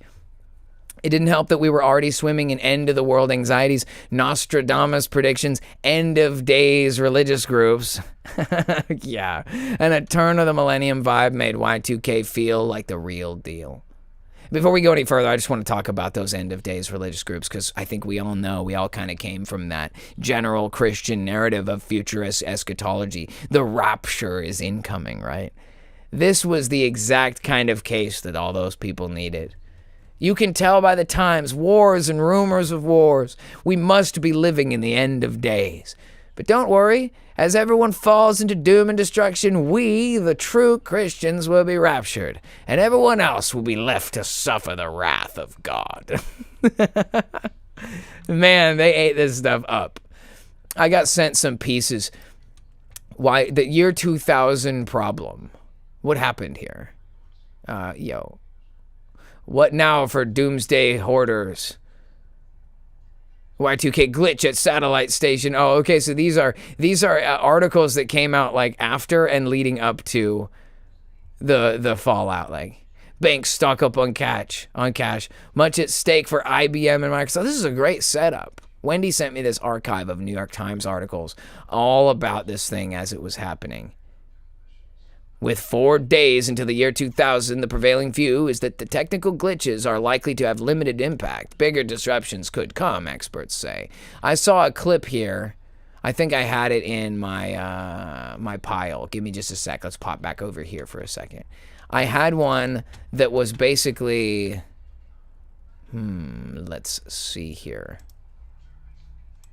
It was National Geographic. And of course, this is another one of those that if we view it, we're looking at it from the perspective of fair use, just reviewing things that were publicly put out both on this channel or on this this platform, YouTube, but also public on. It was on TV. So check this out. There still exists. So this is National Geographic. Denial, complacency. Just listen to this guy. This is the real narrative that they were pushing on everybody. Let me get you over here. Just listen to what he says right off the bat. There still exists a general state of either denial, complacency, or even apathy about both the reality and the potential effects of Y2K.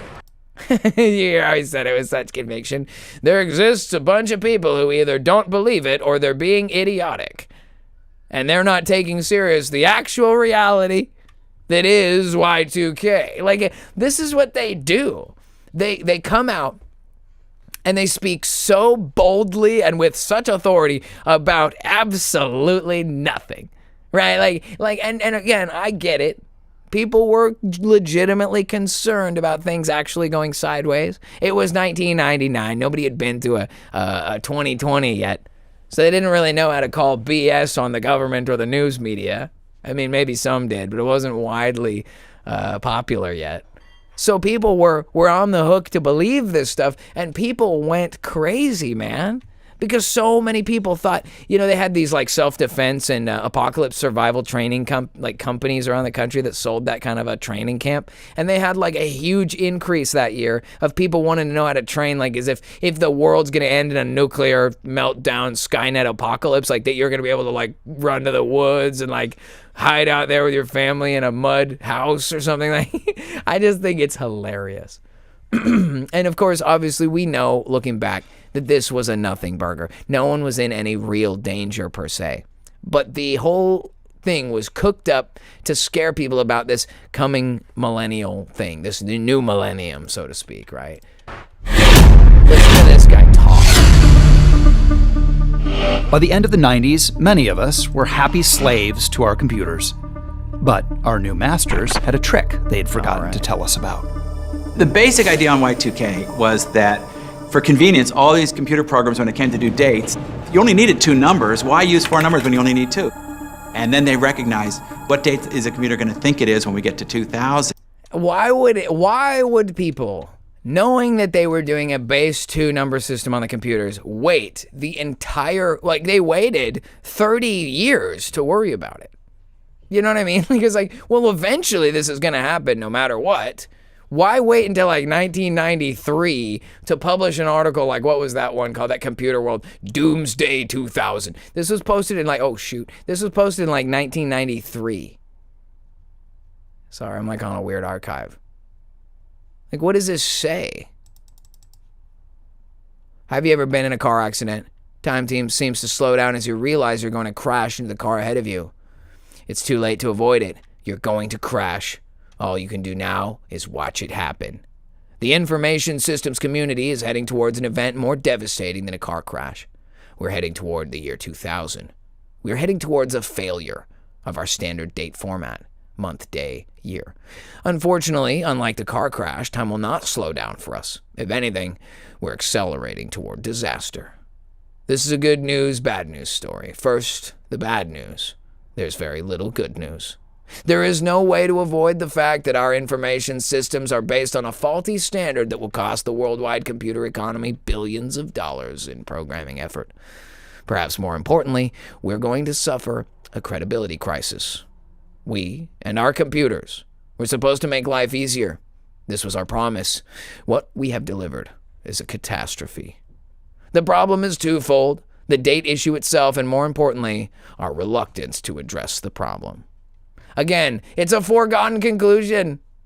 The world is going to end in the year 2000 because the computer systems will fail. The conviction of these people, man. I kind of get it. Like, I used to get like really irritated at people who like come out and just say what they assert their fact. Well, my worldview is correct. Well, that's because this, that, and the other thing. And like, I used to think, well, everybody in positions of real authority and influence, they don't get to do that. Joe Schmo can sit there and be an armchair guy about whatever. But I mean, if we look at the real representation of government, corporation, or news media, they're going to have vetted individuals who, they don't make biased decisions. They make facts-based assessments. Wrong. Of course, it's backdated. We've been living in the same environment the whole time. We were just not paying attention, or we just weren't awake to it yet. They were lying to us. They were manipulating us. They were fear-mongering us the whole time. Even before, I think you could wind this back. You could look at like the Cold War, right? Everybody, especially some of our older viewers know, you guys probably were raised to believe that the Soviets were going to nuke us and we're all going to die. And we're going to have to crawl under our desk because if that'll do anything for you, duck and cover. I wonder if we have folks that were around for that kind of programming as kids. Yeah, let me know in the comments down there. But yeah, I mean, it's just crazy to think about that this has kind of repeated itself throughout history, that they have programmed the idea of the world ending and used it as a traumatic threat against humanity, right? The whole idea of a great reset is today not so far-fetched, even when you hear people like Klaus Schwab talk about the great reset and how it's coming. They act like they're going to do it to you now.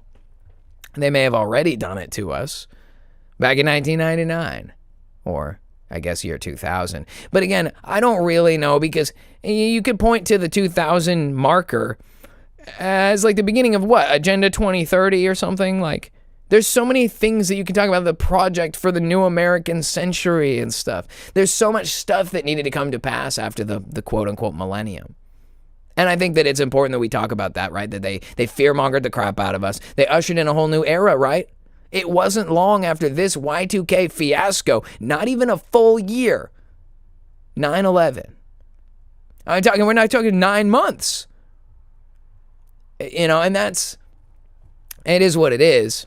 It's the reality of the timeline and everything, but it's just wild to me to consider the fact that they started us off with this fear-mongering, the world is going to end, apocalyptic nightmare scenario. They had people out here, I think I've got some of these examples out here, like articles they put out back in the day. Like, maybe it'll let me read this without subscribing. Yeah, let's go. Okay.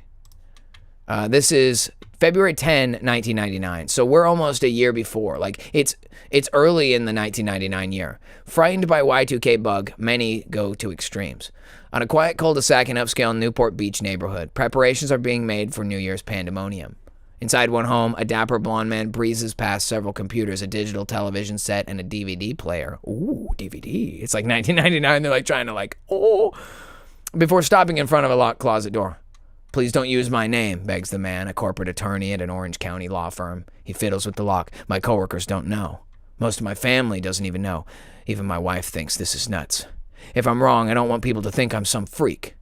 The door opens to reveal the 35-year-old lawyer's stash for the year 2000. 12 months worth of packaged meals, canisters of propane, and containers of water. A new shotgun and several boxes of shells lean against a wall. As the clock ticks down to the millennium, so too nears the deadline for the year 2000 bug, a computer programming flaw that has many people predicting chaos on January 1st. Yet Y2K, the computer problem which taps into society's deepest fears about technology and control, is evolving into Y2K, the social problem. As a result, otherwise rational people are taking what many would consider extreme measures to ensure that life as they know it remains the same after January 1st. It also represents a stunning rejection by grassroots America of the technology establishment and the federal government. Just how serious the electronic problem will be remains uncertain. Some fear that the nation's power, communications, water, and financial systems, all strung together by computers, could malfunction, creating worldwide chaos. Others predict only minor inconveniences. Either way, hundreds of thousands of average Americans across the country are taking no chances. In Pasadena, a housewife stores hundreds of gallons of water. An insurance executive in Kansas City stockpiles enough food for his family for 5 years. A doctor in San Diego preserves months' worth of dried food at a cannery run by the Church of Jesus Christ of Latter-day Saints. Long story short, they were peddling this stuff years in advance, 1993, 1995, 1999, and they were just continuing to ram down the idea that something bad was going to happen, and there are people who think it's not, and then there are those people who have come to terms with the fact that this is very real. And it reminds me of everything that came after this, right? It was like this is the test run, the on-ramp for everything that was going to follow, come with 9/11, WMD, all the kind of stuff that we get the honor of speaking about next week. And I'm going to be, like I said, we're going to be having a special guest on to discuss such things. I'm really excited. Don't worry about that.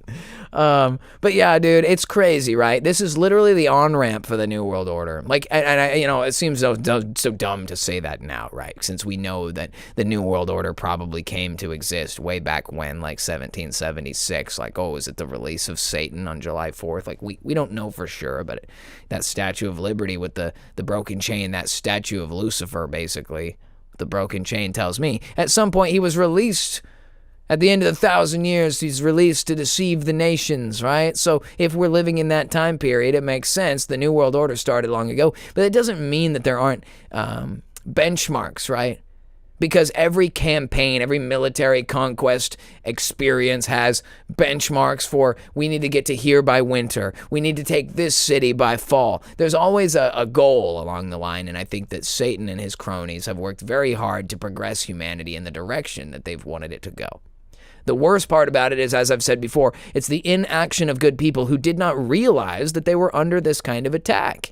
1999, it was a different world, man. I remember it. I'm sure you guys remember too. I had a video also on my list that was just an incredibly good video that I wanted to share with you guys. Let me see if I can find it. I know it's in my history here. But basically, it was just, this guy was driving around. I think he was like driving to work. He's like commuting to work in year 2000. And it's just crazy. I'll just play it. It's from this archive here. Welcome to my time capsule. I'll continue talking about it while I share with you guys this video. But y'all remember, most of you guys are there. I don't even know if we have anyone who was born post year 2000. But if you are, shout out to you. I'll give you guys a quick one of these quick AWOOGAHs. If you were born after year 2000 and you're here, that's crazy. There's not too many like young people in the YouTube conspiracy realm right now, but we're always welcoming new members. You're welcome to drink the Kool-Aid if you want. What am I doing right now? I'm lost from where I was. Y2K bug. I'm just looking at random stuff. Let's go back here. Let's go back to the chat. Anyway, from where we're at here, we're basically discussing the way that they started to manipulate us and how it led to many further manipulations. It's as if they tested us to see if we were, I don't know, if we were available to be programmed for the next generation. I don't know, man. But the best way I look at it is it was fear-mongering the end of the world. And that, of course, is nothing new. Even the article we were reading here from this 80s and 90s podcast was saying that it was this end of days religious groups and everything that was going on that really made the Y2K thing feel like it was really going to happen. Let me continue with that article there because it was a really good read earlier. Where there's panic, there's profit. Governments and corporations poured hundreds of billions of dollars worldwide into Y2K preparedness. The U.S. government spent over $100 billion updating systems. That means hiring their friends' companies at an exorbitant rate to do what was probably way less costly to do, but because they needed their friends and their buddies and brother and cousin and everyone to get rich. This is how the government operates. They constantly spend our taxpayer dollars on these fear-based things. Like, this is how you get like Palantir and all these systems off the ground. Think about how much money the U.S. has given to Tesla and other companies like this that are evil and corrupt corporations, Amazon, etc. It doesn't matter. They've all gotten tons of subsidies and tax write-offs and actual liquid money for development of various infrastructures and things, all under the guise that it's to help better the situation for all of us, but really at the end it's just making governments and people in government and corporations extremely rich, right? If you're a member of government and a corporation is about to receive $100 billion job to update systems and you in the government invest in the corporation, when the corporation gets this $100 billion, the stock in the corporation goes up because the government gave the corporation $100 billion. And if you have stock in the corporation and then they get $100 billion, you get rich because the corporation just got rich. See how that works? And you'd think that insider trading would be illegal because it's so obvious. They wrapped up Martha Stewart with that crap back in the early 2000s. They're like, Martha Stewart arrested for insider trading. It's like, what? No offense, but you're going to arrest a lady that teaches people how to cook and clean their house? What about these worms in the government that are stealing billions? Oh, we're just not getting noticed. Nancy Pelosi openly makes millions of dollars. Then another guy in Congress recently announced a $12 million windfall from his stock exchanges, and he was managing the government contracts that went to the company.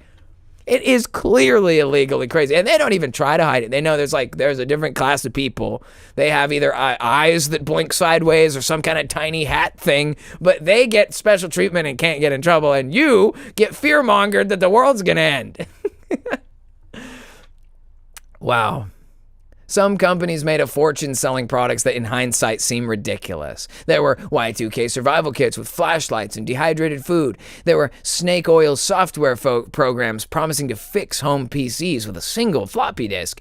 If you had a garage full of bottled water and canned beans on New Year's Eve in 1999, you weren't alone. Just like if you had a mask on your face for 2.5 or 5 or whatever many years. I still see people going around with masks on their face. I don't know where that came from. It never became scientific just because people believed it. Whatever. In fact, Peter Gibbons from Office Space summed it up perfectly. His job was literally fixing the code for Y2K compliance, as Hollywood has always knew how to milk a cultural moment.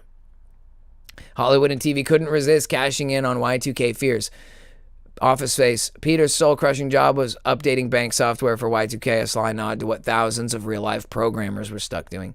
End of days. Arnold Schwarzenegger took on Satan himself in a millennial doomsday showdown because Y2K apparently wasn't terrifying enough. I think we saw some clips of this movie recently on JT Follows JC, and there was this one where the guy was talking about Satan has been released. He was like, 1,000 years have expired. Satan's been released. And then Arnold looks it up. He has a Bible in a closet somewhere he reads. He's reading from Revelation 20. And we were like, yo, dude, crazy. Y2K, the movie, a made-for-TV disaster flick featuring planes falling, power grids collapsing, and all the things that the news was warning us about. And you know what? If I'm not mistaken, I'm pretty sure the Y2K movie... I think that movie came out why can't I type? That Y2K movie came out in 2024. Look, we're revisiting. We're back. Hey, I know this chick. Isn't that Snow White? Hey. But yeah, dude. But yeah, crazy. Commercials leaned into the gag too. Tech companies bragged about being Y2K compliant. Even snack brands used the bug to push chips and soda for your survival party. The panic wasn't just in movies, it was a marketing tool. Y2K compliant became a buzzword stamped on everything from software to refrigerators. Imagine slapping, I almost said it. Imagine slapping COVID compliant on your toaster like it was a selling point. That's what we lived through. This is a dry run, man. Y2K was a dry run. I'm certain. Although it wasn't entirely dry. Look, they profited. We talked about it. Billions of dollars. Global estimates hitting 500 billion or more. Worldwide spending estimates. I don't like that word very much. It's a fictional word. It's not fictional, but you know what I mean. But I think one thing that needs to be discussed about this, which is something that I feel like we miss a lot, and I feel like this is maybe the part about rearranging your mentality. Got some Kool-Aid you can't drink. Okay? So, to me, I look at stuff like this and I think, with everything that Y2K did to open the door to the government having no need to justify what they claim is about to happen. Same with the news media, right? All credibility out the window. That's okay. We needed it gone anyway because we're no longer going to be credible. We're going to start lying. We're going to lie on a level we never lied before over the next 25 years. Just you wait and see. Year 2000, buckle up because it's only about to begin. Oh, you think you're driving an SL500 now? Just wait until we ruin the economy. And of course, it wasn't perfect in year 2000, but man, I remember gas being under $2. And we have spendy gas over here. So I'm sure it was less than $1 somewhere. Maybe the Gulf of America. I don't know. But yeah, you know what's the craziest thing about it? And I'll get to it. But this thing was a programming element that I had never thought of until I looked back on us from the little season or last season of Satan mentality, where they need us to believe what time in history it is, really is, right? Because they don't want us to know that it's not really 1776 in 1776, because we're talking about the release of Satan potentially changing the timelines in history. Like we look back at what we call 1776 and we believe it's 1776 because the history has been written by a bunch of victors who aren't good people. Right? And I've witnessed this in my own life. when I was growing up here in the Northwest, the little stickers that you stick on your license plate, they were called tags. T-A-G-S, tags. And because, as you know, if you like get hunting tags or if you put tags on a tag, like it's a sticker. A tag sticks on it, it attaches. Whereas a tab, T-A-B, is something that sticks up. Like for sorting through file folders or for like making a separation between layers. So a tab is like a thing that sticks out, and a tag is something that sticks onto something. And somebody grew up ignorant, probably like some kind of diversity hire, and they got into offices in the city, in the state level, and they thought that the word was tab. And when they saw that it was written down as tag, they said, well, that ain't right, because the word is supposed to be tab. And they asserted their wrong version of reality. They changed the word used for the sticker on your car license plate. And now, when you go on the DMV website, it's called a tab. T-A-B-S. Tabs. And you could be, you like me, I'm a nitpicker. I get mad at stuff like that because it's technically not right. Why is the technically incorrect term being ramshackled and forced into now little kids are learning, I need to, when I'm 16 and get my license now, I need to go renew my tabs. And I'm not here to just batter everyone over the head with this. I brought it up before because it really irritates me. I'm sure in some states they are tabs. I'm sure you remember them as tabs, and it's the Mandela effect. They used to be called tags, but now they're called tabs, but nobody remembers. That's not what I'm saying. What I'm saying is there was a way that it was understood to be. Somebody who was incorrect got into a position of power and changed the actual thing to be their version of reality because they are a narcissist and they think they're right, and you should be corrected to fit their worldview. And that's what they do on every single level. Back during the 2020 time, they released an inoculation that did not prevent the supposed pandemic from getting to you. It did not protect other people from you. It did not protect you from it. It did nothing that they said it would, which would, by traditional definitions of the V word, it would be those things. But because it was none of those things, they just changed the definition of the V word so that it would make their stupid warp speed, high speed inoculation, thanks Trump, so that it meets the definition. It's like, you know what, I'm like 5.5 feet tall. Like 5'6", 5'7" on a good day. I always say I'm 5'6" because everyone who says they're 5'7" is like lying and stealing an inch. I probably actually am 5'7", but that's not the point. I'm 5.5 feet tall. If I change what the definition of tall is, I could be tall too. You see, anyone over 5'1" is quite tall. Like that's, you know what I mean? That doesn't change reality. It just changes what's written down. What you're expected to adhere to, whether it's true or false, is irrelevant. And so that's what's going on here. The world isn't really going to end in year 2000. Duh, we all know that looking back now. But all these people just asserted their version of reality as though you need to accept it or else. This is a very real thing. That guy with the glasses, that smug sack of crap. How many times is there a guy like that telling you with authority that you need to be afraid and waste your money on this and prep for this? And, yeah, we're going to spend all your tax money on this just so they can drop a whole nothing burger the next morning when everything's fine. That video that I had of this guy driving around, like he's driving to work. So I guess it's January 2nd now, huh? 2/1/12/2000. The point is, it's the year 2000. Listen to the audio of this. Listen to the noise this thing makes. Where's the noise? Oh, he had no audio. Let's listen to the sound this car makes as he's like driving around. Efforts to resume the Israeli-Syrian peace talks. 3 Israeli soldiers were killed in a Hezbollah guerrilla attack in Lebanon. Israeli Prime Minister Barak released a statement that said Syria has to stop the attacks or it will be difficult to continue peace negotiations. I love that. We've got some Mid-East narrative playing on the 2000 radio. Well, if Syria doesn't stop their aggressive actions, it will be difficult for us to resume peace negotiations. You guys have never negotiated peace a day in your life over there. Look at how reminiscent it is. Look at the cars on the road. Look at these. We got like 90s Honda. Syria is the main power. A little Chevrolet. Don't settle for anything less. Man. Nissan's Express Loop 30. What a different time it was in year 2000. But look The world didn't blow up and neither did you. We're all still here, which means they were full of shit again. Surprise, surprise. But what I really want to say about all this, I'm just going to mute this so I can continue.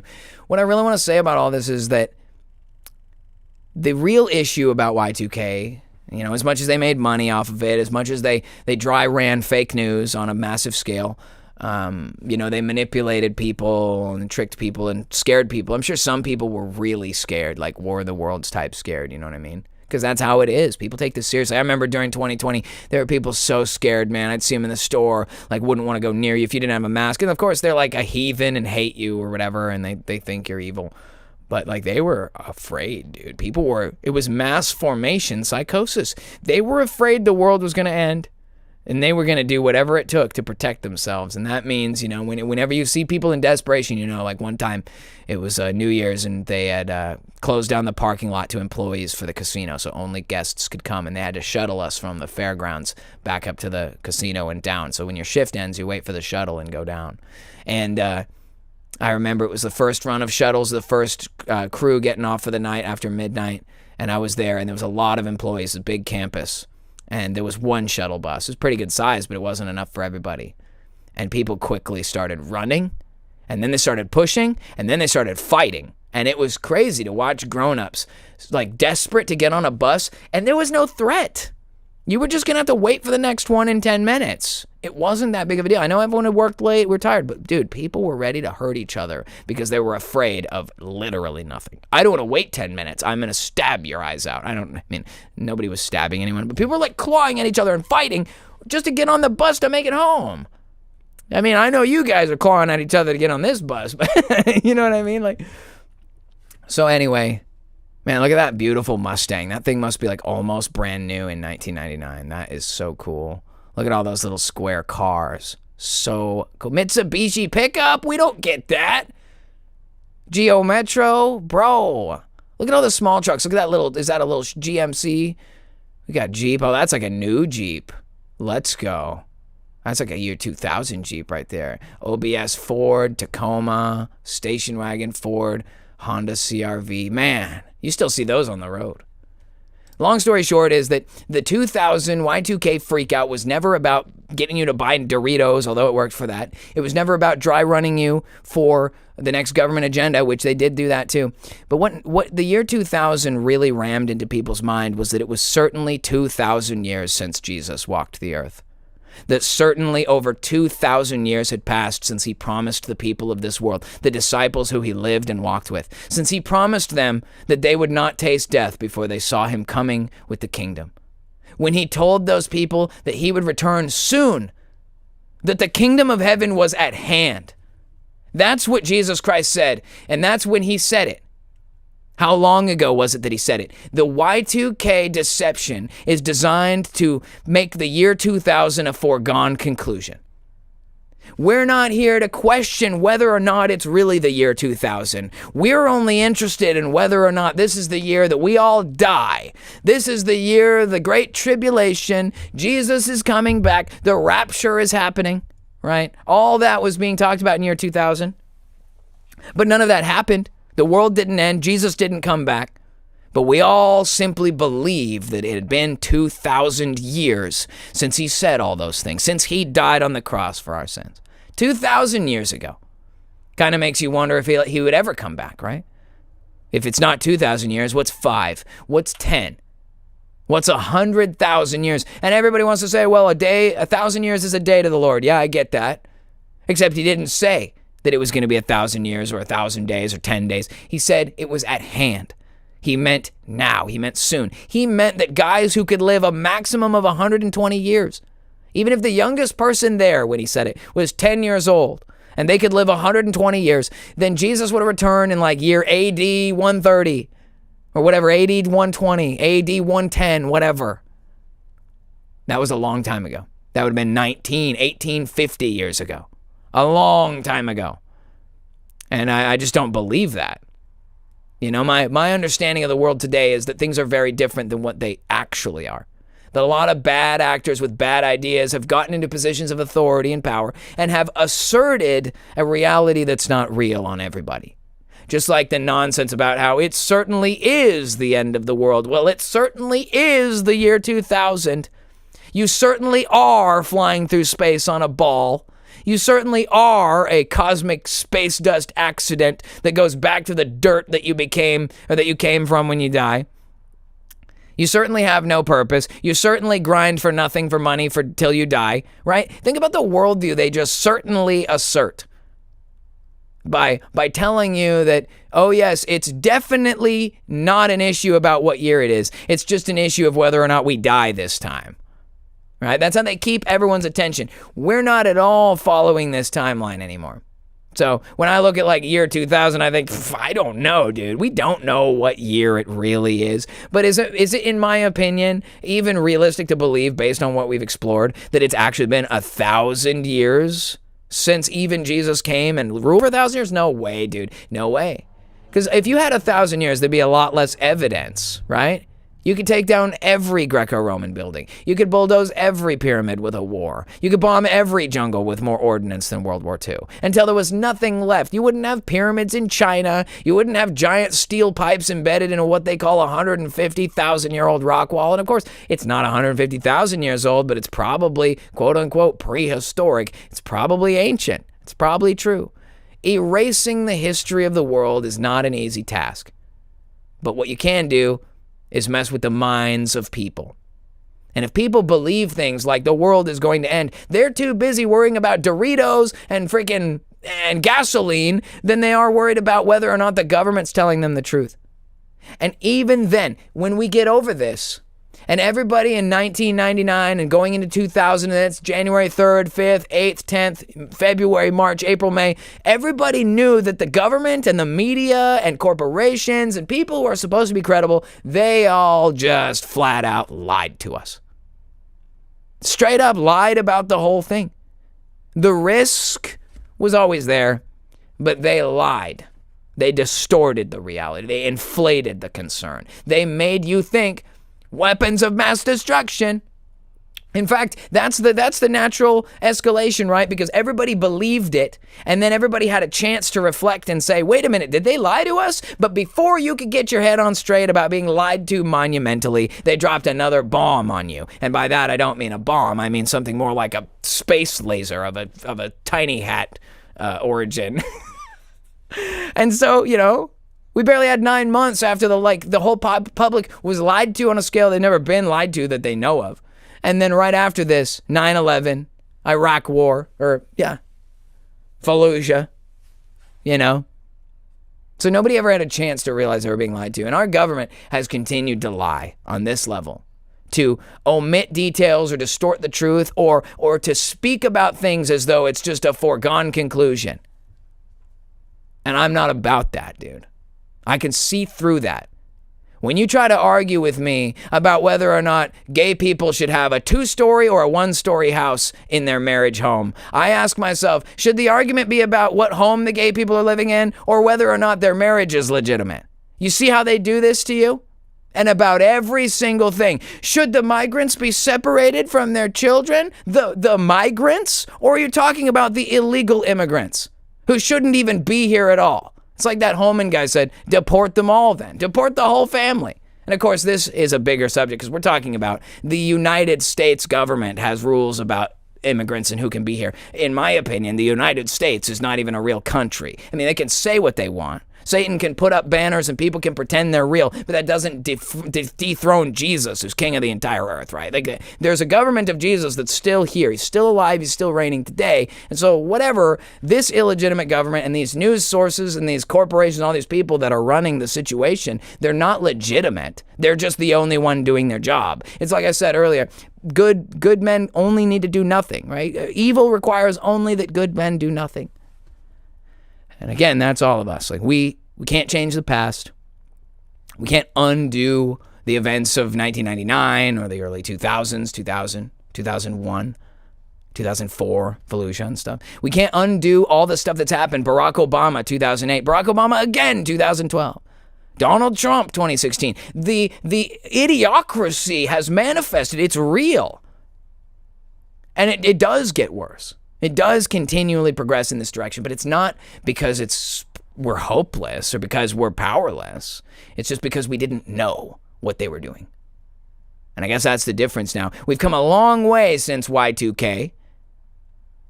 All the way from not knowing, from sleeping soundly in our beds to really questioning everything, not just whether the world's about to end or not, whether we should trust you or not about it, but is this even the year 2000 anyway? Is it year 2025 right now, guys? The only thing I know for sure is that there are 2,000 crazy Kool-Aid drinking weirdos on this party bus. Too many for the bus. So many that we had to bring Big BLIMPIN. Yeah. And all I know is that we are in Destination Kingdom territory. It doesn't matter what happens now. It doesn't matter if we get all the answers. We know where we're going. We know who's king today. We know who's alive today. There is no heir other than Jesus because he's already running it. He's already sitting there on the throne. And, that's a pretty incredible thing to know. All this stuff that happens, well, we'll see through it eventually. Just like when we look back on Y2K 1999, we call BS. And even normal people now know it's BS. We're almost there. 2001, some real BS happened. And everyone around the world today has a much different opinion today about what happened on 9/11 in 2001. And now, we've come a real long way. From simply believing that it was a bunch of terrorists who hijacked a plane and somehow their passport survived the fireball that melted steel. Now we know things are different and we're making progress, right? Now normal people question 9/11. And I'm excited to do so as well next week with our special guest for the Dancing Israelis episode of the Main Character podcast made possible by the Cult of Khan. But yeah, we've grown, we've learned, we know how to see through this crap now. We've gotten really good at it. And again, I'm so grateful to have the opportunity to share this with all of you crazy Kool-Aid chuggers. The fact of the matter is, the Lord has awoken his people for this time. I think you guys are definitely on that list, if we're on a list at all. It's people whom the Holy Spirit has illuminated the condition of the world to. And that's a starting point for all of us. What we choose to do with the information we've been given by God is, it's up to us. We have to decide. Everyone may have their own idea. For me, it's about pushing forward for the kingdom. Identity, citizenship, dominion. That's my purpose in this life. To teach people what that is, to empower people with the identity that they have in Christ, and to no longer sit idly while people make up stories with authority. But instead, the story written, the history written, should be written by the victors. And who is the victor? Jesus Christ and his kingdom. So if we become members of his kingdom, then it is up to us to be the ones who write the history, who tell the truth. Because you can't trust heathens to tell the truth. You can't trust evil corporations, governments, and fake news people who stand to profit. The truth shall set you free. And that is my concern, that the people know true freedom in Christ. And we will get there. We are well on our way, and I'm happy to be here with all of you guys, heading forward, party bus, Big BLIMPIN, well on our way to Destination Kingdom, and we will get there. With all that being said, guys, this has been another episode of the Main Character Podcast, level 58 of the Main Character Podcast, made possible by the Cult of Khan. That's you guys. I'm Con Man, and thank you for being here. As always, don't forget to check in with us next week, because we have a brand new, really awesome episode coming that is literally about 9/11, and we're going to break all the rules on YouTube, so get ready. All right. Thank you guys so much for being here with me tonight. I hope you all have had a wonderful hump day. I hope you have a great rest of your week. I will see you all on Friday morning for Burj Khalifa. Little inspiration to keep us going to get through to the weekend, and then obviously Ceiling Fan Man hits on Friday night, and I hope you guys will be there with me again. I always love visiting over there with all of you guys, so take it easy, y'all. Sunday service as well, I'll catch you there. And yeah, this has been another episode of the Main Character Podcast, made possible by the Cult of Khan. That's you guys. Thank you so much for being here. I am Con Man, and I will see you all next week. God bless you. He will go forth to deceive the nations which are in the four corners of the earth, Gog and Magog, to gather them together for the final battle, an army whose number is as the sand of the sea. It's a